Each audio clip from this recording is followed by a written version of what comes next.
السلام عليكم ورحمة الله وبركاته. الحمد لله رب العالمين، الصلاة والسلام على رسوله الكريم وعلى آله وأصحابه وأزواجه وذرياته وأهل بيته أجمعين، أما بعد. أعوذ بالله من الشيطان الرجيم. ولقد كرمنا بني آدم وحملناهم في البر والبحر ورزقناهم من الطيبات. وقال النبي صلى الله عليه وسلم: العلم حياة الإسلام. صدق الله مولانا العظيم وصدق رسوله النبي الكريم، ونحن على ذلك من الشاهدين والشاكرين، والحمد لله رب العالمين.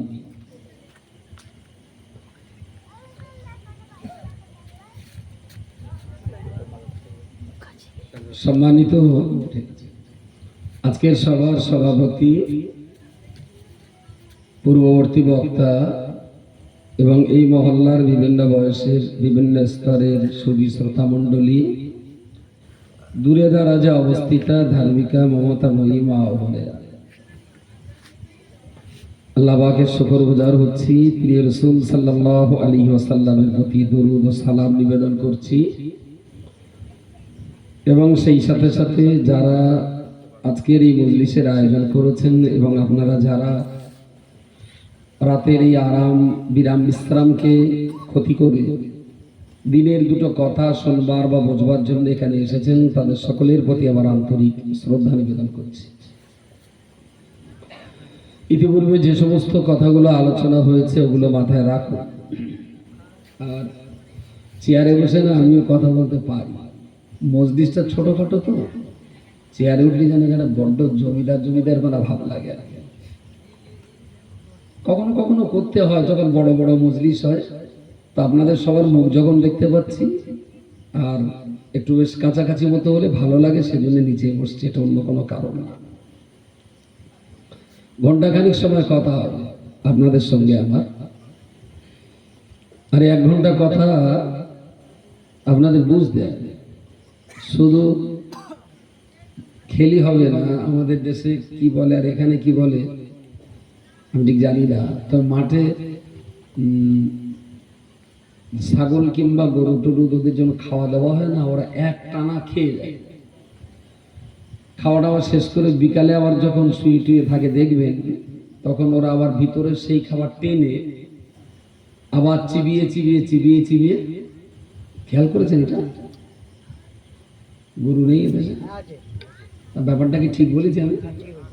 যখন সামনে দেবেন তখন গড়ে খেয়ে যায়, তারপরে যখন আবার সময় পায় ওই ভিতরের খাবার একটু গালে আবার টেনে আনবে, ওই চিবিয়ে চিবিয়ে আবার সেই খাবারগুলো, এই দ্বিতীয়বার চিবিয়ে খাওয়াটাকে কি বলে?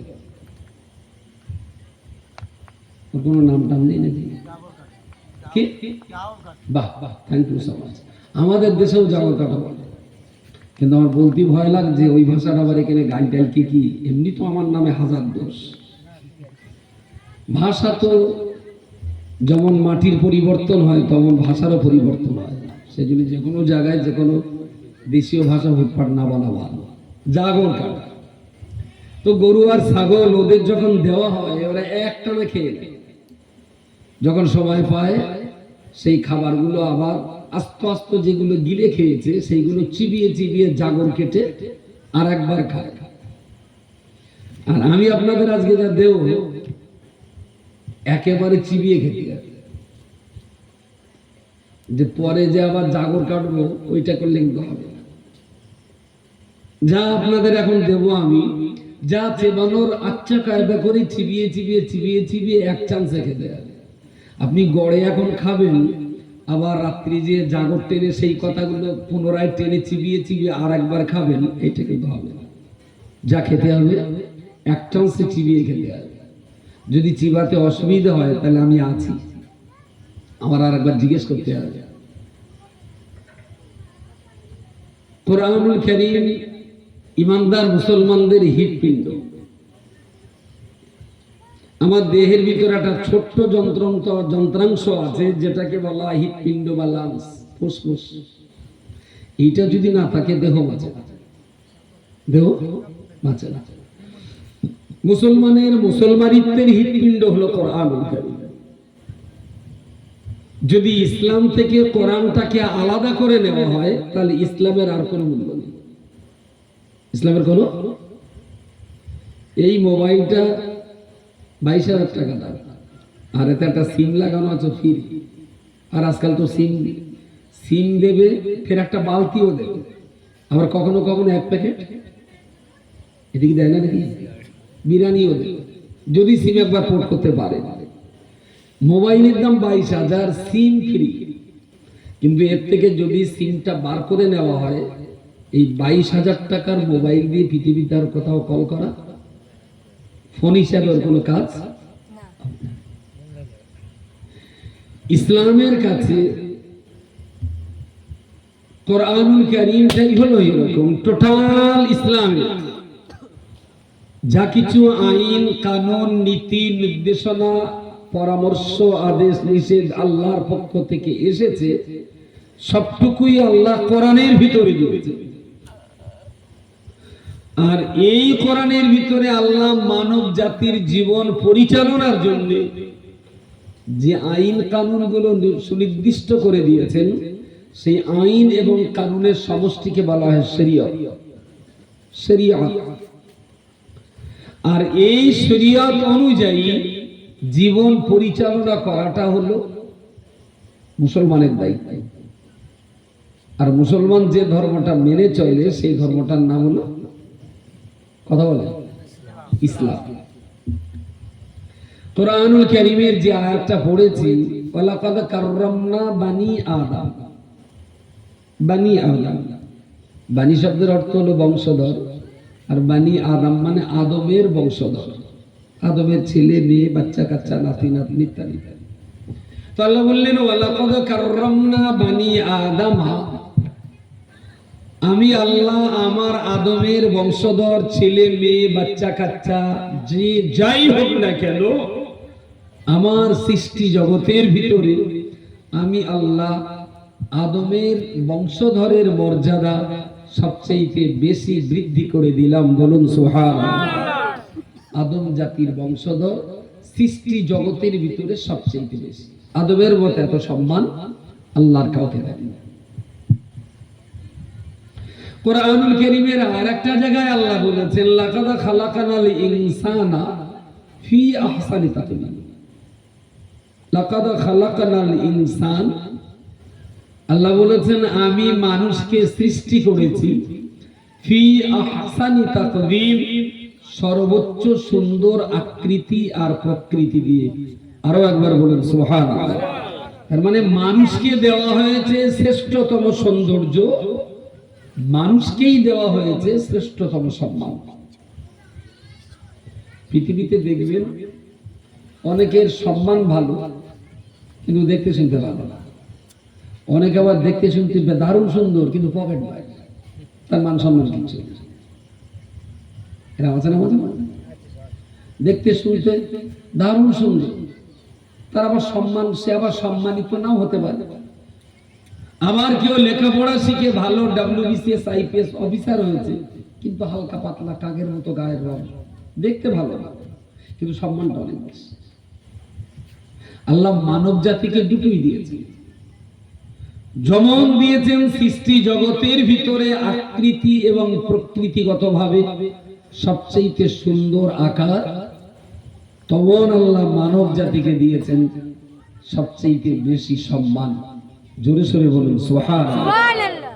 এতক্ষণ যে মানুষের কথা বলেছি, এই মানুষ হলো সবাই, হিন্দু খ্রিস্টান শিখ ইসাই বৌদ্ধ নাসারা পার্সিয়ান মজুসি।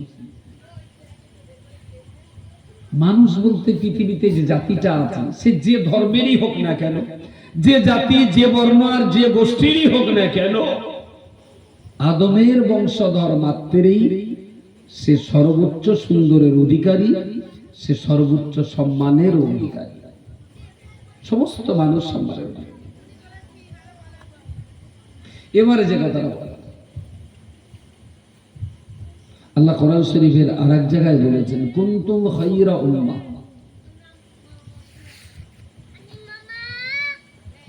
এই মামা ঘুমাচ্ছে, পরে হবে, এখন একটুখানি চুপ করে থাকুন আপনার। ওয়ালাকাদ কাররামনা বানি আদামা, এখানে আদমের সমস্ত বাচ্চাদের, সন্তানদের নিয়ে কথা। এবারে আদম জাতির ভিতরে আল্লাহ একটা অংশকে আলাদা করে বললেন, কুনতুম খায়রা উম্মাহ। আদম জাতির ভিতরে ইমানদার মুসলিম জাতিকে লক্ষ্য করে আল্লাহ বললেন, কুনতুম খায়রা উম্মাহ। আদম জাতির ভিতরে তোমরাই হলে সবচেয়ে ভালো জাতি। আরো একবার বলেন সুবহানাল্লাহ। কারা, কাদেরকে বললেন? এই তো তালি চিমুনি হচ্ছে না তো, যেভাবে দিচ্ছে এইভাবে খাচ্ছেন, চিবিয়ে চিবিয়ে খান, আর না চিবলে না ঠিক মজা বের। কুনতুম খায়রা উম্মাহ, পৃথিবীর কোটি কোটি মানব জাতির ভিতরে আল্লাহ মুসলিম জাতিটাকে আলাদা করে বললেন, হে পৃথিবীর মুসলমান জাতি, কুনতুম খায়রা উম্মাহ, তোমরাই হলে বিশ্বের ভিতরে, মানব সমাজের ভিতরে সবচেয়ে ভালো জাতি। আরো একবার বলেন সুবহানাল্লাহ। উম্মাতুন মানে প্রায় প্রায় তোমরা এটা বলি, যেমন আমরা শেষ নবীর উম্মত, তাই না? শেষ নবীর উম্মত। উম্মাতুন মানে, হ্যাঁ, আরে উম্মত মানে তো আমিও বললাম উম্মাতুন, আমি বললাম উম্মত শব্দের অর্থ, আমরা যেটা বলছি শেষ নবীর উম্মত, এই উম্মাতুন শব্দের অর্থ রাখতে কেবল। এই তো আমি আবার বলছি, যা খেতে হবে চিবিয়ে চিবিয়ে খেতে হবে। এতদিন ধরে উম্মত বলে এসেছেন, কিন্তু জানার আগ্রহ কখনো হয়নি। কোনো একজন হাফেজ, আলেম বা এই ধরনের মাস্টার মশাই শিক্ষিত যে কাউকে তো একবার জিজ্ঞেস করলে পারতেন, ভাই আমরা তো বলছি শেষ নবীর উম্মত, কিন্তু উম্মত শব্দটা কি? যারা জিজ্ঞেস করতে জানে না তারা কখনো ভালো জ্ঞানী হতে পারে না। সবসময় নিজের ভিতরে একটা জিজ্ঞাসার প্রবণতা রাখবে, মানুষের কাছ থেকে জেনে নিতে হবে। আমি ওয়াজ করছি তার মানে এই না যে সমস্ত জ্ঞানের অধিকারী আমি আছি, খুব সামান্য জ্ঞান নিয়ে আমাদের চলতে হবে। এরপরেও যখনই কোনো প্রশ্ন আছে জিজ্ঞেস করি, আমার চাইতে যারা জ্ঞানী মানুষ আছেন তাদের কাছ থেকে জেনে নিই। উম্মাতুন শব্দের অর্থ হলো দল। আমরা একটা দল বলি না, দল বলি, গ্রুপ বলি, সমাজ বলি। তো আখেরি জামানার নবী মুহাম্মদুর রাসূলুল্লাহ সাল্লাল্লাহু আলাইহি ওয়াসাল্লামের সঙ্গে আমাদের তাআল্লুকার সম্পর্কের কথা বলতে যে আমরা বলি যে আমরা শেষ নবীর উম্মত, তার মানে আমরা হলাম শেষ নবীর দলের মানুষ। আরো একবার বলুন সুবহানাল্লাহ। আল্লাহ কোরআনে সেই শব্দটাই বলেছেন, কুনতুম খায়রা উম্মাতুন, এই পৃথিবীর মুসলিম জাতি তোমরাই হলে সবচেয়ে ভালো দল। কারা? না যারা আল্লাহর একত্ববাদকে বিশ্বাস করে দিয়েছেন। মুসলমানরাই হলো মনুষ্য জাতির ভিতরে সবচেয়ে ভালো জাতি। কেন মুসলমানরা তো ভালো? তার ব্যাখ্যা দিতে যে আল্লাহ বললেন, তা'মুরুনা বিল মা'রুফ, মুসলিম জাতি মানব সমাজের ভিতরে সবচেয়ে ভালো। তার একমাত্র কারণ হলো এই মুসলমানরাই মানুষকে ভালো কাজের প্রতি উৎসাহ, উদ্দীপনা, মানুষকে ভালোর প্রতি উদ্বুদ্ধ করেন। ওয়াতানাহাউনা আনিল মুনকার, এই মুসলিম জাতি মানুষকে খারাপ কাজ করার ব্যাপারে বাধা প্রদান করে। মুসলমানরাই মানুষকে বলে ভালো কাজটা করো, মুসলমানরাই মানুষকে বাধা দেয় খারাপ কাজটা করো। অতুমিনুনা বিল্লাহ। আর ভালো কাজের আদেশ আর মন্দ কাজের নিষেধ, এই দুইয়ের মধ্য দিয়ে তারা ইস্তেকামাত থাকে। যতদিন তারা বাঁচবে, অতুমিনুনা বিল্লাহ, আল্লাহর একত্ববাদ থেকে তারা কখনো দূরে সরে যাবে না। এই তিনটে চরিত্র, সৎ কাজের আদেশ, অসৎ কাজের বাধা, আর ইমানের উপর ইস্তেকামাত থাকা, এই তিনটে চরিত্র মুসলমানদের ভিতরে আছে বলেই মুসলমানরা অন্য সবার চাইতে বেশি মর্যাদাবান। গোড়ার থেকে আরেকবার বলি, তাহলে ভালো, বারবার বললে নিশ্চয় কথাগুলো মনে থাকবে। তাম সৃষ্টি জগতের ভিতরে আল্লাহ মানুষকে সৃষ্টি করেছেন সবচেয়ে সুন্দর আকার দিয়ে। তাম সৃষ্টি জগতের ভিতরে আল্লাহ সবচেয়ে সম্মান দিয়েছেন মানুষকে। আর এই মানব জাতির ভিতরে যারা ইসলাম গ্রহণ করেছেন, প্রিয় রাসূল সাল্লাল্লাহু আলাইহি ওয়াসাল্লামের নবুয়ত আর রিসালাতকে যারা স্বীকৃতি দিয়েছেন, এই মুসলমান সমাজটাকে আল্লাহ বলেছেন সব মানুষের ভিতরে সবচেয়ে ভালো দল হলো ইমানদার মুসলমান মানুষের দল। কেন এরা ভালো? মেয়েদের ভিতরে তিনটে গুণ আছে। তাই 1 নম্বর, এরা ভালো কাজের আদেশ করে। 2 নম্বর, এরা খারাপ কাজ থেকে মানুষকে বিরত রাখার চেষ্টা করে। 3 নম্বর, এরা আমরণ আল্লাহর একত্ববাদের উপরে প্রতিষ্ঠিত থাকার সংগ্রাম করে। চলুন গোড়ার কথা আরেকটা বলে আসি। আল্লাহ কোরআনের ভিতরে বলেছেন যে কথাটা এতক্ষণ ধরে বলছি, ওয়ালাকাদ কাররামনা বানি আদম, আদম জাতির সম্মান সৃষ্টি জগতের ভিতরে সবচেয়ে বেশি। একটা হাতি কত বড় তার দেহ, কত খায়, সেই পরিমাণ তার গায়ের শক্তি, সেই তুলনায় মানুষের শক্তি খুব যৎসামান্য, তাই না? খুব যৎসামান্য। একটা ছোট্ট পিঁপড়ি, ছোট্ট একটা পিঁপড়ি, কিন্তু যদি একবার খুব আরাম করে এই প্রচন্ড গরমে এসি 16, 17, 18 এসি দিয়ে পাতলা কাঁটা মুড়ি দিয়ে খুব মজার ঘুম আপনি ঘুমাচ্ছেন, সেই তর্কে যদি ছোট্ট একটা কালো পিঁপড়ে আস্তে আস্তে করে কানের ভেতরে যায়, পিঁপড়ে কি কানে টানে যায় না? তারা বসে একটা পিঁপড়েগুলো বিরাট বড়, তা বলতে কানে যায় না। হুগলি জেলার পিঁপড়েরা মনে হয় শিক্ষিত, ওরা মোটামুটি কানে টানে যায় না। জীবনে কারো কানে পিঁপড়ে যায়নি, পেতে কাঁপছেন, সব জায়গায় যায়। এত বড় একটা শিক্ষিত, BA pass, MA pass, doctor, master, engineer, barrister, আলেম, হাফেজ, কারি, মাওলানা, মুফতি, সুফি, দরবেশ, ওলি, আব্দাল, পিঁপড়ে কাঁপছেন, ফাঁক পেলে কারণে যে রাতের ঘুম হারাম করে দেয়। তাহলে এত বড় বড় তাবড় মদ্দাল ছোট্ট একটা পিঁপড়ের কাছেও দুর্বল, ছোট্ট একটা পিঁপড়ের কাছেও দুর্বল হয়ে পড়ে গেল। আবার কখনো কখনো এটাও দেখি মাত্র 55 থেকে 60 কিলো ওজনের একটা পুরুষ মানুষ 10 টন 15 টন ওজনের এত বড় বড় হাতি, ওরা হালকা পাতলা একটা মদ্দা লোক টেনে বেড়াচ্ছে। শুধু টেনে বেড়াচ্ছে না, তার ঘাড়ের উপরে উঠেছে, হাতির কিচ্ছু করে না। এটাও তো দেখি নাকি মোটামুটি একটা হাতির ওজন কিরকম হতে পারে? কিরকম একটা হাতি? 100 কিরকমটা হতে পারে একটা হাতি? মানুষ তো 50, 60, 70, 80 কিলো এমনি হয়। একটা হাতি 1 টন মানে 10 কুইন্টাল, 1 টন না বেশি হয়? হ্যাঁ, কিরকম একটা 10 টন, 5 টন?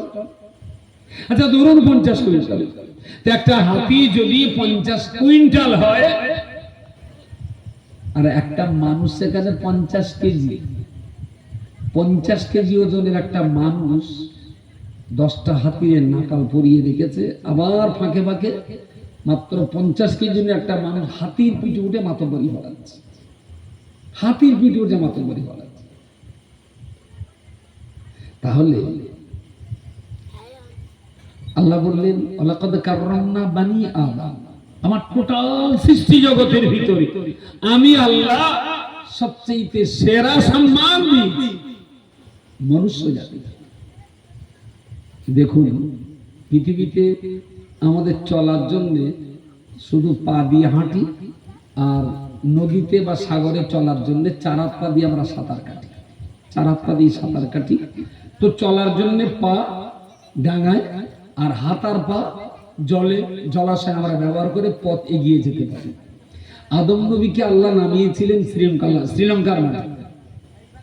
সেই আদম নবী শ্রীলঙ্কা থেকে চলে গেলেন মক্কা শরীফে, আরাফাতের মাঠে কিসে গিয়েছিলেন? ইঞ্জিন ম্যানে না ট্রেনে? আদম নবী হেঁটে গিয়েছিলেন। আর যেখানে সাগর পড়েছিল, সাগর খাল বিল যখন পড়েছে তখন সাঁতার দিয়েছিল। তাহলে কোথায় শ্রীলঙ্কা? পশ্চিম কোন দিকে যেন? এইদিকে। আমার বাঁহাতে পশ্চিম, বাঁহাতে যদি পশ্চিম হয় তাহলে শ্রীলঙ্কাটা ঠিক এরকম কোনা আমাদের এইখান থেকে শ্রীলঙ্কা। এই শ্রীলঙ্কাতে আদম নবীকে নামিয়ে দেওয়া হলো। উনি সাগর সাঁতার দিয়ে আবার আমাদের এই ভারতে ঢুকলেন। সেখান থেকে হেঁটে হেঁটে চলার পথে যখন যেখানে খাল বিল পড়েছে সেগুলো সাঁতরে পার হতে হয়েছে।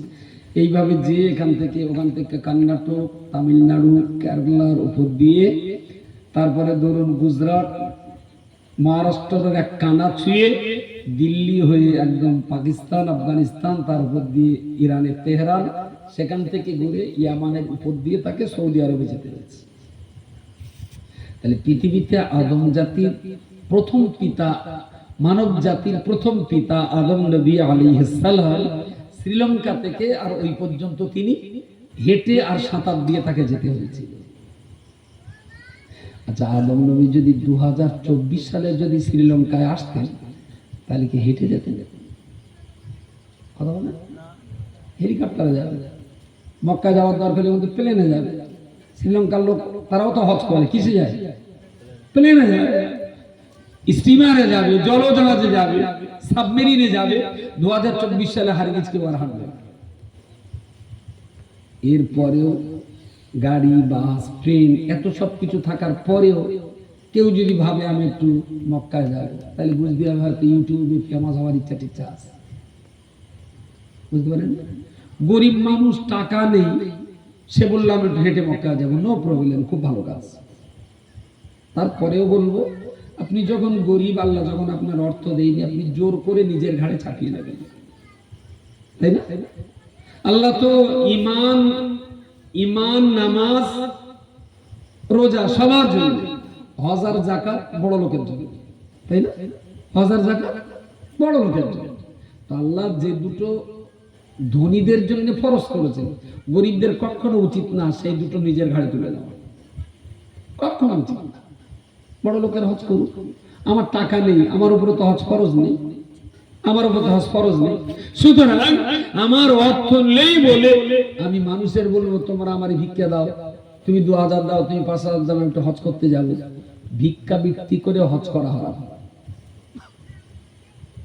কখনোই কেউ যেন, কোন গরিব ব্যক্তি যেন মানুষের দুয়ারে হাত পেতে পেতে হজ করবার নিয়ত না করে, এটা আল্লাহ সন্তুষ্ট, একদম সন্তুষ্ট।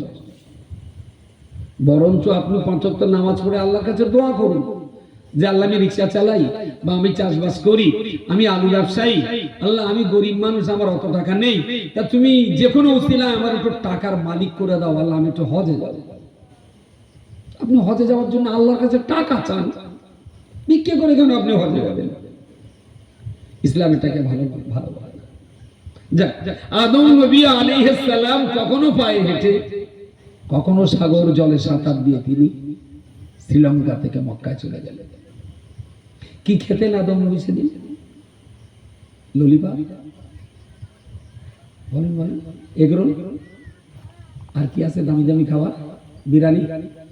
আদম নবী পৃথিবীতে এসে কি খেতেন? হ্যাঁ, গাছের ফল। বাহ, বলেন বলেন। হ্যাঁ, পানি তো খেতেই হবে, গাছের ফল, পানি, কখনো কখনো শাকসবজি, পালং শাক বা অনেক অন্যান্য গাছের কাঁচা পাতা, ফল। তো আদম নবী খেতে খেতে তারপরে মাছ, সাগরের মাছ ধরে খেয়েছেন। সেই মাছগুলো কি রান্না করে খাওয়া না কাঁচা?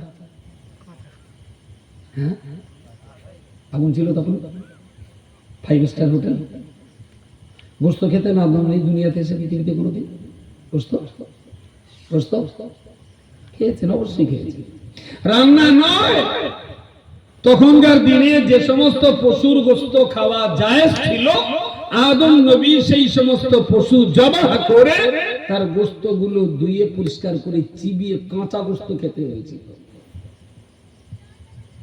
আচ্ছা, গরুর গোস্ত আমরা যে খাই, কেউ যদি একটু সে ওর মার আর রান্নার সময় যাচ্ছে, বলতে আমার তুই কাঁচা গোস্ত একটা আমাকে 1 পিস দিয়ে অন্তত খাই। কেউ যদি কাঁচা গরুর গোস্ত রক্তটা ধুয়ে ফেলে খায়, খাওয়া জায়েজ হবে না হারাম? কাঁচা গোস্ত মুরগির গোস্ত ধরে জবা হয়েছে, পরিষ্কার পরিচ্ছন্ন করে মুরগির গোস্তটি চিবিয়ে চিবিয়ে কাঁচা খাওয়া জায়েজ হবে না হারাম? হারাম বললো কেন? জায়েজ বলেছে না। যে জিনিস পুড়িয়ে খাওয়া জায়েজ তা কাঁচা খাওয়াতে জায়েজ, যা কাঁচা খাওয়া হারাম তা পুড়িয়ে খাওয়া হারাম। আগুন আগুন কখনো হালালকে হারাম করতে পারে না, আর হারামকে হালাল করতে পারে না। আসলে কাঁচা গোস্ত খাওয়া আমাদের দেশে প্রচলন নেই, তাই খায় না। 1-2 বার খেলে আপনার অভ্যাস হয়ে যাবে। সৌদি আরবের মানুষ আস্তে আস্তে মুরগি যেগুলো আগুনে ছেঁকে খায়, আর আমরা যা রান্না করি, তার মানে আমাদের রান্নাটা যদি বলি 100%, তাহলে ওদের আস্ত মুরগি আগুনে ঝলসে খাওয়াটা 10%, জাস্ট উপরে একটু পোড়া পোড়া মতন হয়, ভিতরে কাঁচা থাকে। এটা হলো সৌদি আরবের খুব ভালো খাবার, খুব ভালো খাবার। ইচ্ছা করলে আপনি কাঁচাও খেতে পারেন, কেউ বলবে না গুনাহগার, কেউ খারাপ বলবে না। প্রিয় শ্রোতা মণ্ডলী, রব্বুল আলামিন কোরআন শরীফের ভিতরে বলেছেন, ওয়ালাকাদ কাররামনা বানি আদম, আমি আল্লাহ আমার আদম জাতিটাকে সর্বোচ্চ সম্মান দান করেছি। আদম আলাইহিস সালাম পৃথিবীতে এসে তিনি রাস্তা চলাচল করেছেন, কখনো পায়ে হেঁটে, কখনো সাঁতার দিয়ে। আদম নবী দুনিয়াতে এসেছেন গাছের কাঁচা পাতা, কাঁচা কিংবা পাকা ফলমূল, কখনো তিনি সাগরের মাছ কিংবা হালাল পশু পাখির গোশত তিনি খেয়েছেন। তবে সেই জামানাতে দুনিয়াতে রান্না করার কোনো উপকরণ সেদিন ছিল না, রান্না করে খাওয়ার কোনো ব্যবস্থা যেদিন ছিল না। সেই পরিস্থিতিতে যা যেভাবে তিনি পেয়েছেন সেইভাবেই তিনি খেয়েছেন।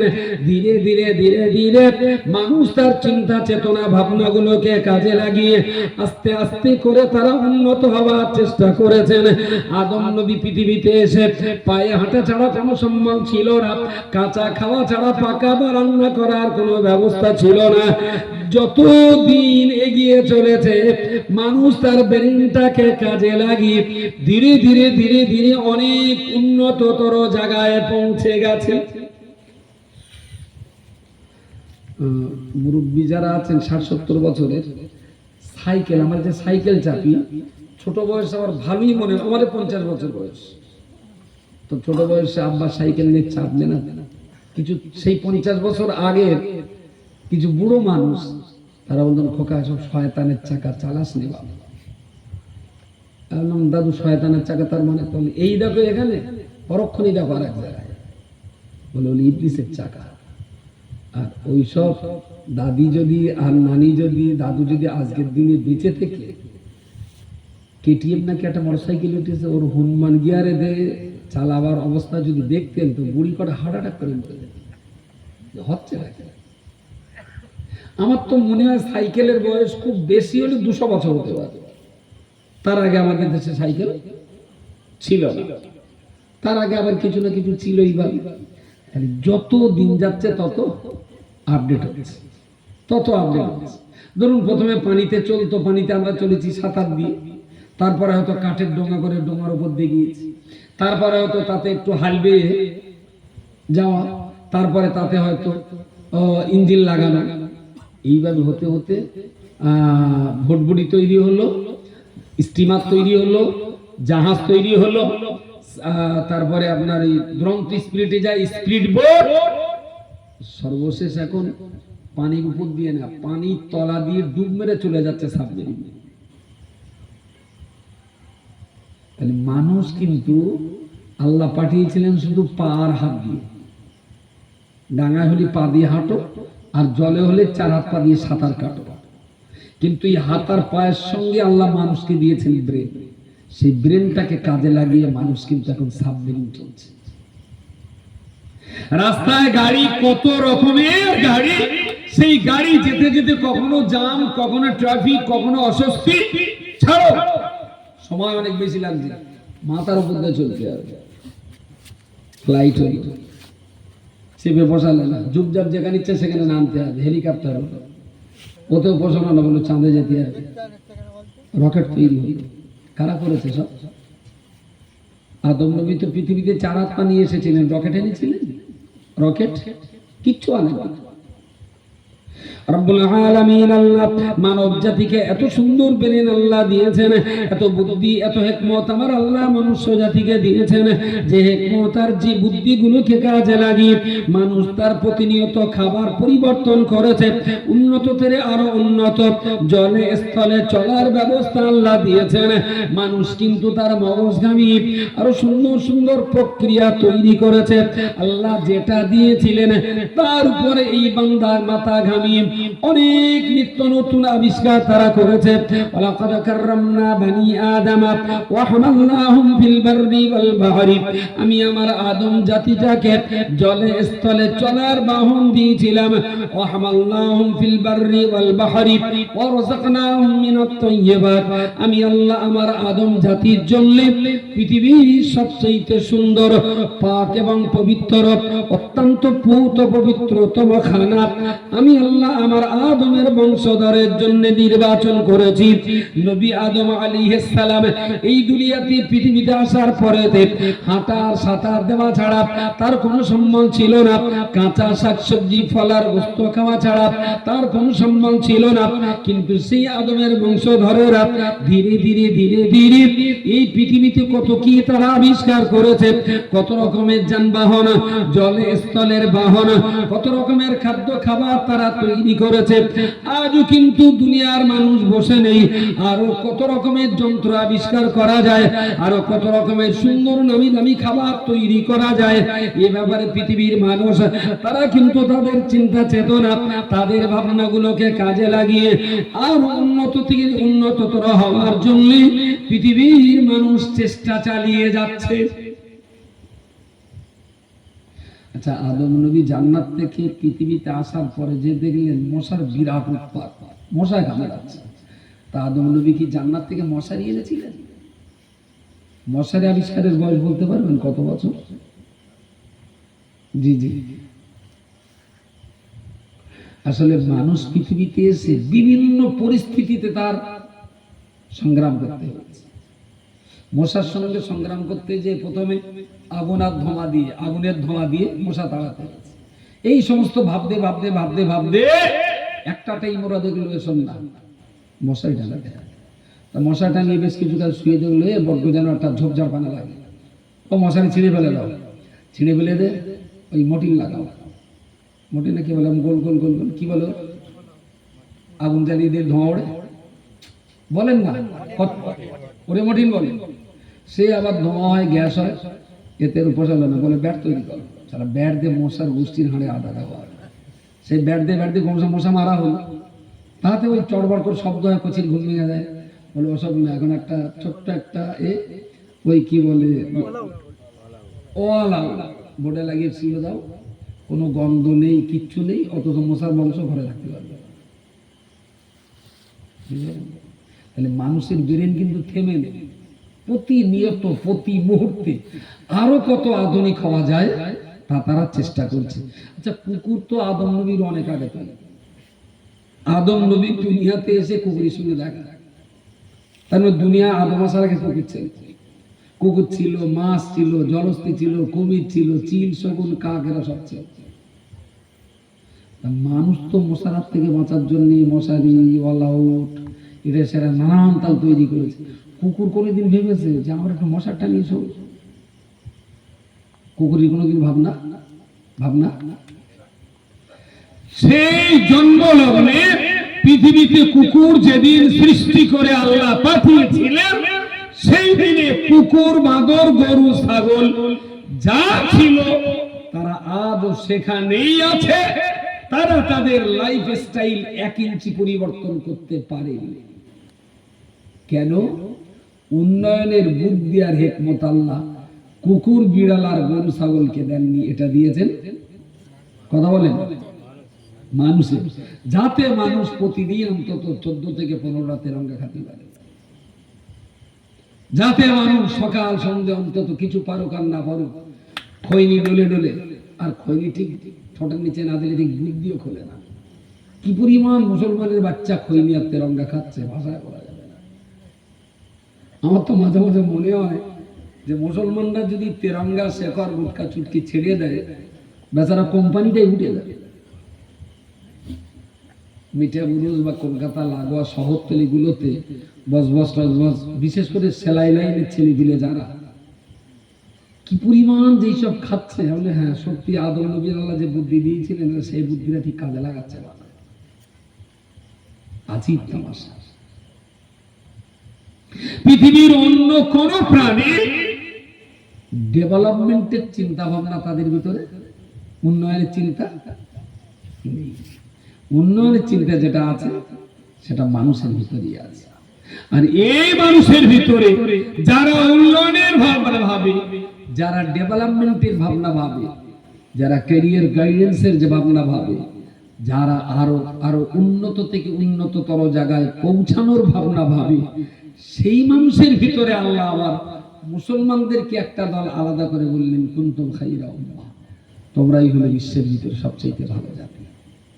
মানুষ তো চেহারাই সুন্দর, মানুষ তো সম্মানে সুন্দর, আর সেই সুন্দর মানুষের ভিতরে মুমিন মুসলমানরা আরো ভালো সুন্দর। জোরে সোরে বলুন সুবহানাল্লাহ। কেন ভালো সুন্দর? রব্বুল আলামিন আল্লাহ এই জন্যই মুসলমানদের কি সুন্দর বলেছেন, তুমিনুনা বিল্লাহি ওয়া রাসূলিহি। মুসলমানদের প্রথম কথা হলো, মুসলমান বান্দা যারা হবেন, আল্লাহর নবীর উম্মত যারা হবেন, রাসূলুল্লাহ দলের মানুষ যারা লা ইলাহা ইল্লাল্লাহ বিশ্বাসী, যারা মুহাম্মদুর রাসূলুল্লাহ সাল্লাল্লাহু আলাইহি ওয়াসাল্লাম এই কলমায় যারা বিশ্বাসী হয়েছেন, আল্লাহ পাক তাদেরকে লক্ষ্য করে বলেছেন, কুনতুম খায়রা উম্মাতিন, তোমরাই হলে মানুষ জাতির ভিতরে সবচেয়ে ভালো মানুষের দল। তা'মুরুনা বিল মারুফি, তোমরা মানুষকে ভালো কাজের আদেশ করবে। ওয়া তানহাউনা আনিল মুনকারি, যারা খারাপ কাজ করে তোমরা তাদের খারাপ থেকে বাধা দেওয়ার চেষ্টা করবে। ওয়া তুমিনুনা বিল্লাহি, আর तमाम জীবন তোমরা আল্লাহর একত্ববাদের উপরই প্রতিষ্ঠিত থাকবে। এই তিনটি চরিত্র থাকার কারণে আমি আল্লাহ পাক রব্বুল আলামিন বিশ্বের 800-900 কোটি মানুষের ভিতরে মাত্র 250 কোটি মুসলমানদেরকে আমি আল্লাহ বললাম, মনুষ্য জাতির ভিতরে মুসলমানরাই হলো সবচেয়ে ভালো জাতি। জোরে বলুন সুবহানাল্লাহ। সবাই মিলে বলবেন সুবহানাল্লাহ। মুসলমানরা সবচেয়ে ভালো জাতি, এটা আপনিও বলেননি, আমিও বলিনি, এটা কোনো রাজনৈতিক দল বলিনি, এটা আসমান জমিন পাহাড় পর্বত মানব দানবকে যিনি সৃষ্টি করেছেন সেই সৃষ্টিকর্তা আল্লাহ তিনিই বলেছেন মুসলমানরা হলো সবচেয়ে ভালো জাতি। এটা কোন থানা? আরামবাগ থানা। আরামবাগ, তার মানে যে বাগানের ভেতরে ঢুকলে খুব আরামে থাকা যায় সেই বাগানের নাম হলো আরামবাগ। ভালো।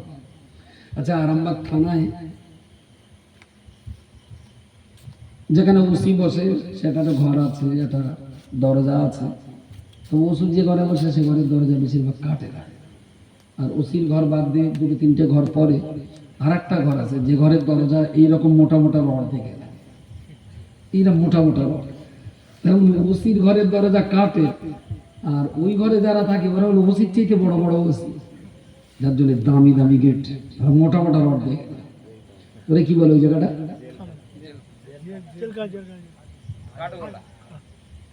হয়নি।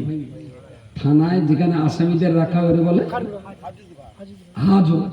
জেলখানা বলা হয় কোর্ট থেকে বিচার করে যে জেলে বাঁধা, আর থানার এটাকে বলা হাজত, আর ইংরেজিতে বলে বোধহয় লকআপ। এই রাত্রি যদি এখন আরামবাগ থানায় লকআপে যদি খোঁজা হয়, যদি 10টা আসামি থাকে লকআপে, ওর ভিতরে মুসলমান করা হতে পারে একটা না দুটো, 8-9টা মুসলমান। আচ্ছা, উনি তো একটু রাগী মানুষ, তো 8-9টা বলে ফেলেছে। আপনার বলার থাকে তো আপনি বলেন যে একটাও নেই। ভোট দেওয়ার অধিকার তো সবার। উনি 8-9টা বলেছেন, আপনার সংখ্যা কটা হতে পারে আপনার ধারণা?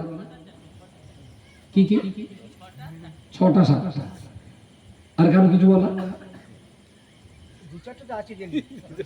দুটো চারটে মানে ছটা।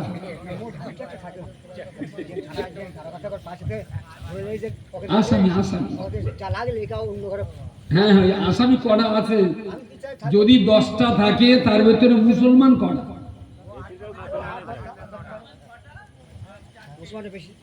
কেউ বলেছেন 6টা, কেউ বলেছেন 8টা, কেউ বলেছেন 4টা। তাহলে 8 আর 4 এর মাঝখানে আমি গড়ে 6টা ধরে নিতে পারি। গড়ে 6টা, 10টার ভেতরে আমরা 6টা। আচ্ছা, একেও তো বাচ্চা বয়সে হাজাম গিয়েছিল ওর বাড়ি নাকি? হাজাম বলে নাকি? হাজামকে তো মুসলমান করে এসছে। আর মুসলমান যারা হবে আল্লাহ বলেছেন তারা মানব জাতি হলো সুন্দর জাতি, মানব জাতি হলো সম্মানের জাতি। আর সেই মানুষের ভিতরে ইমানদার মুসলমান যারা, তারা হলো সবচেয়ে ভালো জাতি।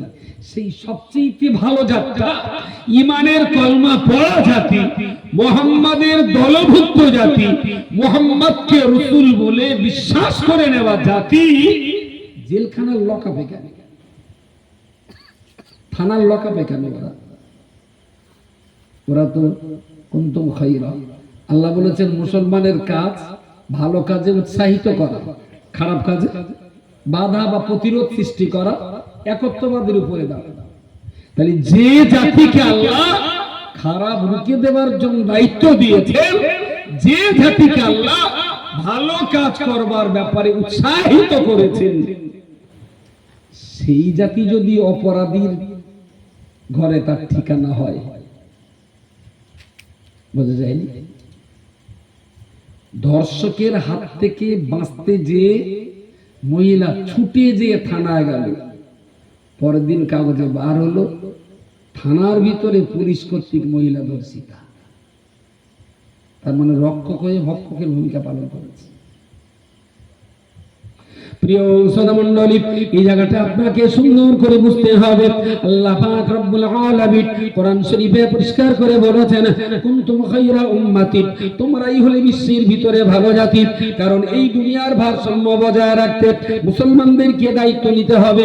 আল্লাহ পাক রব্বুল আলামিন পৃথিবীর শান্তি বজায় রাখার জন্য মুসলমানদেরকে নির্বাচন করেছেন। দুনিয়ার অস্থিরতা দূর করার জন্য মুসলমানদেরকে আল্লাহ নির্বাচন করেছেন। কুনতুম খায়রা উম্মাতিন, ভালো শান্তি সম্প্রীতি বজায় রাখার জন্য আমার আল্লাহ পাক রব্বুল আলামিন এই মুসলিম জাতিটাকে নির্বাচিত করেছেন। পৃথিবীর অনেক লোক আগুন লাগাবে, মুসলমানরা আগুন থামাবার দায়িত্ব পালন করবে। অনেক মানুষ পরের খাবার কেড়ে খাবে, মুসলমানরা নিজের খাবার নিজে অর্ধেককে ক্ষুধার্ত ব্যক্তিকে অর্ধেকটা খাওয়াবে। বহু মানুষ দুনিয়াতে রয়েছে যারা অনেককে উলঙ্গ করে দেবে, মুসলমানরা নিজের একটা কাপড় উলঙ্গ ব্যক্তিকে পরিয়ে তার ইজ্জত বাঁচিয়ে দেবে। আগুন লাগাবার বহু মানুষ থাকতে পারে, কিন্তু নেবাবার দায়িত্ব তো মুসলমানের। ঝগড়া বাঁধাবার বহু মানুষ থাকতে পারে, কিন্তু ঝগড়া মেটাবার দায়িত্ব তো আল্লাহ মুসলমানদের দিয়েছেন। মারপিট করবার বহু মানুষ থাকতে পারে, চিকিৎসা সেবা করে সুস্থ করার দায়িত্ব আমার আল্লাহ মুসলমানদেরকে দিয়েছেন। অত্যন্ত দুর্ভাগ্যজনক সত্য কথা হলো, যে জাতির দায়িত্ব ছিল আগুন নেভাবার, সেই জাতি এত পরিমাণ আগুন লাগিয়ে চলেছে। হিন্দু খ্রিস্টান অফিসারদের মুসলমানদের আগুন লাগানো, আগুন থামাতে তাদের মাথা ব্যস্ত। কিছু যাচ্ছে না, স্লিপ খাচ্ছে। আর যা যাচ্ছে একটু চিবিয়ে চিবিয়ে খাচ্ছেন নাকি আশপাশ? প্লিজ একটু চিবিয়ে খান না। এখানে এসেছিলাম কতদিন আগে, না কবছর আগে? 8 বছর। তখন তো আমার লাইসেন্স হেভি হয়ে গেছে, দাড়ি তখন কাঁচা ছিল, আজকে পেকে গেছে, তাই না?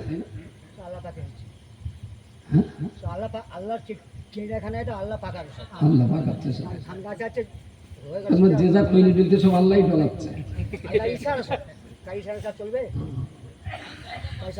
তো আবার কবে আসি আর না আসি, আমি কতগুলো ভাবতে বলেছি। যে জাতির দায়িত্ব ছিল আগুন নেভাবার, সেই জাতি আজকে আগুন লাগাবার ভূমিকা পালন করছে। গত ইলেকশন আবার এই সামনে আছে, মাশাআল্লাহ জাযাকাল্লাহ, আমাদের আবার এ পাড়ায় জানাজা পড়ে ওর পাড়ায় জাতি। বুঝতে পারেন? ভোট যেন মুসলমানরাই করে, মারছে মেয়েরা, মরছে মেয়েরা। লোকে মারুক না রে ভাই, তুই একটু থামা, লোকে আগুন লাগুক তুই একটু নেবা, লোকে কেড়ে খা তুই একটু নিজের খাবার ক্ষুধার্ত ব্যক্তিকে খাওয়া, লোকে ঝগড়া বাঁধা তুই একটু থামিয়ে দে। কিন্তু না, কোনো কারণে থানায় গেছি, এদিকে বসিরহাট থানার কালী মন্দিরটা বেশ রংচং করে দারুণ সুন্দর করেছে। তোসির সঙ্গে কাজ মিটিয়ে বাইরে এসেছি, তোসি বলছে বসে বসে চা খায়। বসলাম, একটু চা দেয়। স্যার এটা মন্দির? তো বলছে আমি স্যার কিছু মনে করেন এটা কথা বলবো? তো যে বলেন। আমি মন্দিরটা ভেঙে একটা মসজিদ করে দেন। এসব সাম্প্রদায়িক কথাবার্তা, আমি সাম্প্রদায়িক কেন? আপনি বলেন স্যার, মসজিদে এই আপনার এই থানায় প্রতিদিন কড়া হিন্দু আছে আর কড়া মুসলমান আছে, তার মানে আপনি কেস খুলুন, কড়া কেস মুসলমানের, কড়া কেস হিন্দু।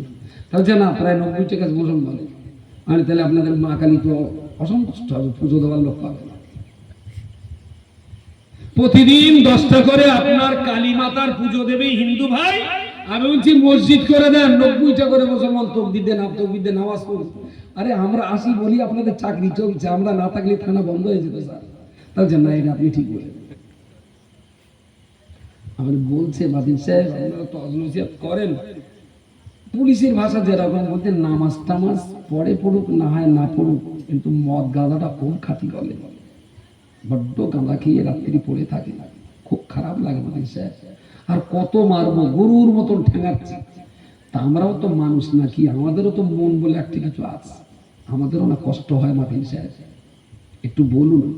ওরা যদি নামাজ টামাজ নাও পড়ে, অন্তত মদ গাঁজাটা না খা, চুরি ডাকাতিটাই না যাক, ওরা অন্তত ভালো মানুষের স্রোতে ফিরে আসে। তখন মনে হচ্ছে যে আল্লাহ কবরের মাটি ফাঁকা করে দাও, আমি মিনা খালা কেন পড়ে নিজে নিজে কবরে দেয়। এই জাতির জ্বালায় কোথাও আর মাথা উঁচু করে বাঁচার জায়গা নেই। আমার যেটা মনে হয়েছে, বাঙালি জাতি ইসলামকে ভালোবাসে, ইসলামের প্রতি শ্রদ্ধা আছে, ইসলামকে বিশ্বাস করে, ইসলামের প্রতি দায়বদ্ধতা রাখে, কিন্তু বাঙালির একটাই দোষ, বাঙালি ইসলাম বোঝে না। 1000-এর ভেতরে 990টা বললে ভুল হবে, 995টা মুসলমান ইসলাম বোঝেই না, বোঝেই না। যা একটু নামাজ কালাম পড়ছে, বকরা ঈদে একটু গরু খাচ্ছে, 27 রোজা একটু মিষ্টি রসগোল্লা খাচ্ছে, এসব যা করছে দেখা দেখি 4 সাল লাগালাগি, বাস। ইসলাম বোঝে না। ইসলাম যদি বুঝতেন তাহলে নিঃসন্দেহে মুসলমানদের দ্বারায় এত সর্বনাশ হতো না। আমরা যেটা ভাবছি না, যে ভারতবর্ষে আমরা কত 15 থেকে 16 কোটি মুসলমান আছি, 14% আমরা। 135 কোটির ভিতরে 15 থেকে 16 কোটি আমরা। তো অনেকে ভাবছে আমরা তো সংখ্যায় কম, সেই জন্য এত বিপদ। আমরা যদি একটু সংখ্যায় বাড়তাম তাহলে বোধহয় বিপদটা একটু কমতো। নিশ্চয়ই আমরা জিতে যেতাম, আমাদের প্রধানমন্ত্রী হতো, আমরা বিরাট কিছু করতে পারতাম। পুরো ভুল ধারণা। কাছাকাছি জেলা হসপিটাল কোথায়? 300 বেডের বড় হসপিটাল আরামবাগ, 300 বেডের বড় হসপিটাল। আমি শুধু আজকে বলছি বলে না, আপনি এগুলো একটু ভাববেন আর প্র্যাকটিক্যালি এগুলো একটু গবেষণা করবেন। আরামবাগ হসপিটালে হাত ভাঙা, তারপরে হেঁটু ভেঙে গেছে, পা ভেঙে গেছে, কারুর একটা কান আউট হয়ে গেছে, কারুর বা হাতে কিনে খুঁজে পাওয়া যাচ্ছে কোনই আউট। আচ্ছা, এরকম ভাঙাচোরা রোগী যে হসপিটালে আছে, ভাঙাচোরা রোগী, এইরকম ভাঙাচোরা 100 রোগী যদি আপনি খুঁজে পান, এই 100 মুসলমান ভাঙাচোরা রোগীকে জিজ্ঞেস করুন, গফর ভাই, আব্দুল গফর ভাই, তা তোমার মাথা ফাটলো কি করে? যে ভাই সেই মাঠের জমি ভাগ করতে গিয়ে আমি ট্রেনটান থেকে ভাগনা কোদাল দিয়ে নিয়ে যাবো। ভাগনা, তার মানে আরএসএস, বুঝতে পারিনি? গপ্পার মিয়ার ভাগনা কি আরএসএস? আচ্ছা, এই সৌর ভাই, তোমার হাত গলায় ঝোলালে কেন? তাহলে আর বলেন না, সেই মেয়েরা ঝগড়া করতে গিয়ে বড়বাবু নাকড়ি ছুড়িয়ে দিয়েছে, আর সেই নাকড়ি আমার কনুইতে লেগে কনুই ছেড়িয়ে গেছে। এটা কি আরএসএস মেরেছে? কথা বলে? তিন নম্বর, এই রমিজা ভাবি, তুমি এরকম তোমার ঠ্যাং টান টান বাঁধা, তার কি কারণ? লজ্জার কথা, আর কি বলবো। ছোট ভাইটা বউডারে বিরাট ঠ্যাঙাচ্ছিল, আমি টাকা দেখেছি, সেই সাবলের বাড়ি লেগেছে আমার হেঁটে। 100 রোগী যদি হসপিটালে থাকে মুসলমানের ভাঙাচোরা, তার ভিতরে 5টা পাবেন যে হিন্দুরা মুসলমানদের মেরেছে। কথা বলেন, কথা বলেন। 100 মুসলমান রোগী ভাঙাচোরা কাটাকুটি এইভাবে যা আছে, আপনি তার ভিতরে কি 5টা দেখাতে পারবেন যে হিন্দুরা মুসলমানদের মেরে হাত পা ভেঙে চিৎ করে ফেলে রেখেছে? সব মুসলমান নাই। আমার তখন RSS এর ভয় একদম লাগে না, মুসলমানের ভয় লাগে। তাহলে অন্যের ভয় করে লাভটাই বা কি? আর আমরাও যারা ভাবছি যে আমাদের সংখ্যাটা বাড়লে বোধহয় রাষ্ট্রীয় ব্যবস্থা আমরা ভালো জায়গায় চলে যাব, তাহলে নজরুল ইসলামের ভাষায় বলতে হয়, সংখ্যায় মোরা বাড়িয়া চলেছি গরু ছাগলের মতো। যত বাড়বে হসপিটালের বেডও তত বাড়বে, বাকি রেজাল্ট কিচ্ছু ভালো হবে না। রেজাল্ট ভালো আসতে গেলে আল্লাহ কাদ কাররামনা বানি আদম, এর ভিত্তিতেই পড়াশোনা করা লাগবে। উন্নয়নের চিন্তা, ডেভেলপমেন্টের চিন্তা মানুষ ছাড়া আর কেউ করেনি। কেন করেছে মানুষ? না, মানুষের ভিতরে লেখাপড়ার প্রতারণা, লেখাপড়ার প্রবণতা আছে, তাই বাকি আর কোনো প্রাণী জগতের পড়াশোনা করবার কোনো প্রবণতা তাদের ভিতরে নেই। গ্রামে তো প্রচুর লেডিস কুকুর আছে, জেন্টস কুকুর আছে, ওরা কোনোদিন স্কুলে যায়? কুকুর। তাহলে স্কুল মানুষের জন্য প্রযোজ্য, কুকুরের জন্য না। তাহলে যে মানুষ পড়াশুনো করে এত সুন্দর ডেভেলপমেন্টের ভাবনা ভাবতে পারে, আর পশু পাখি প্রাণী গরু ছাগল কুকুর হাঁস মুরগি যা আছে, এরা কেউ স্কুলে যায় না। উন্নয়নের ভাবনা ভাবতে মানুষ স্কুলে যায়। তো বলা যেতে পারে মানুষ আর পশুর ভিতরে এক চরমতম পার্থক্য হলো, মানুষ লেখাপড়া করে আর পশুরা লেখাপড়া করে না। আমার কথাটা কি বড্ড অগ্রাহ্য করে দেবেন? মানুষ লেখাপড়া করে আর পশুরা লেখাপড়া করে না। তাহলে যে বাড়ির বাচ্চা 8 বছর 9 বছরের বাচ্চাদের পড়াশোনা বাদ দিয়ে বাবা মা সেলাই কাজ আর সোনার কাজে ঢুকিয়ে দিয়ে গেছে, সেই বাপ মা গুলো মানুষ না পশু? কি বলে মনে হয়? পশু মনে হচ্ছে।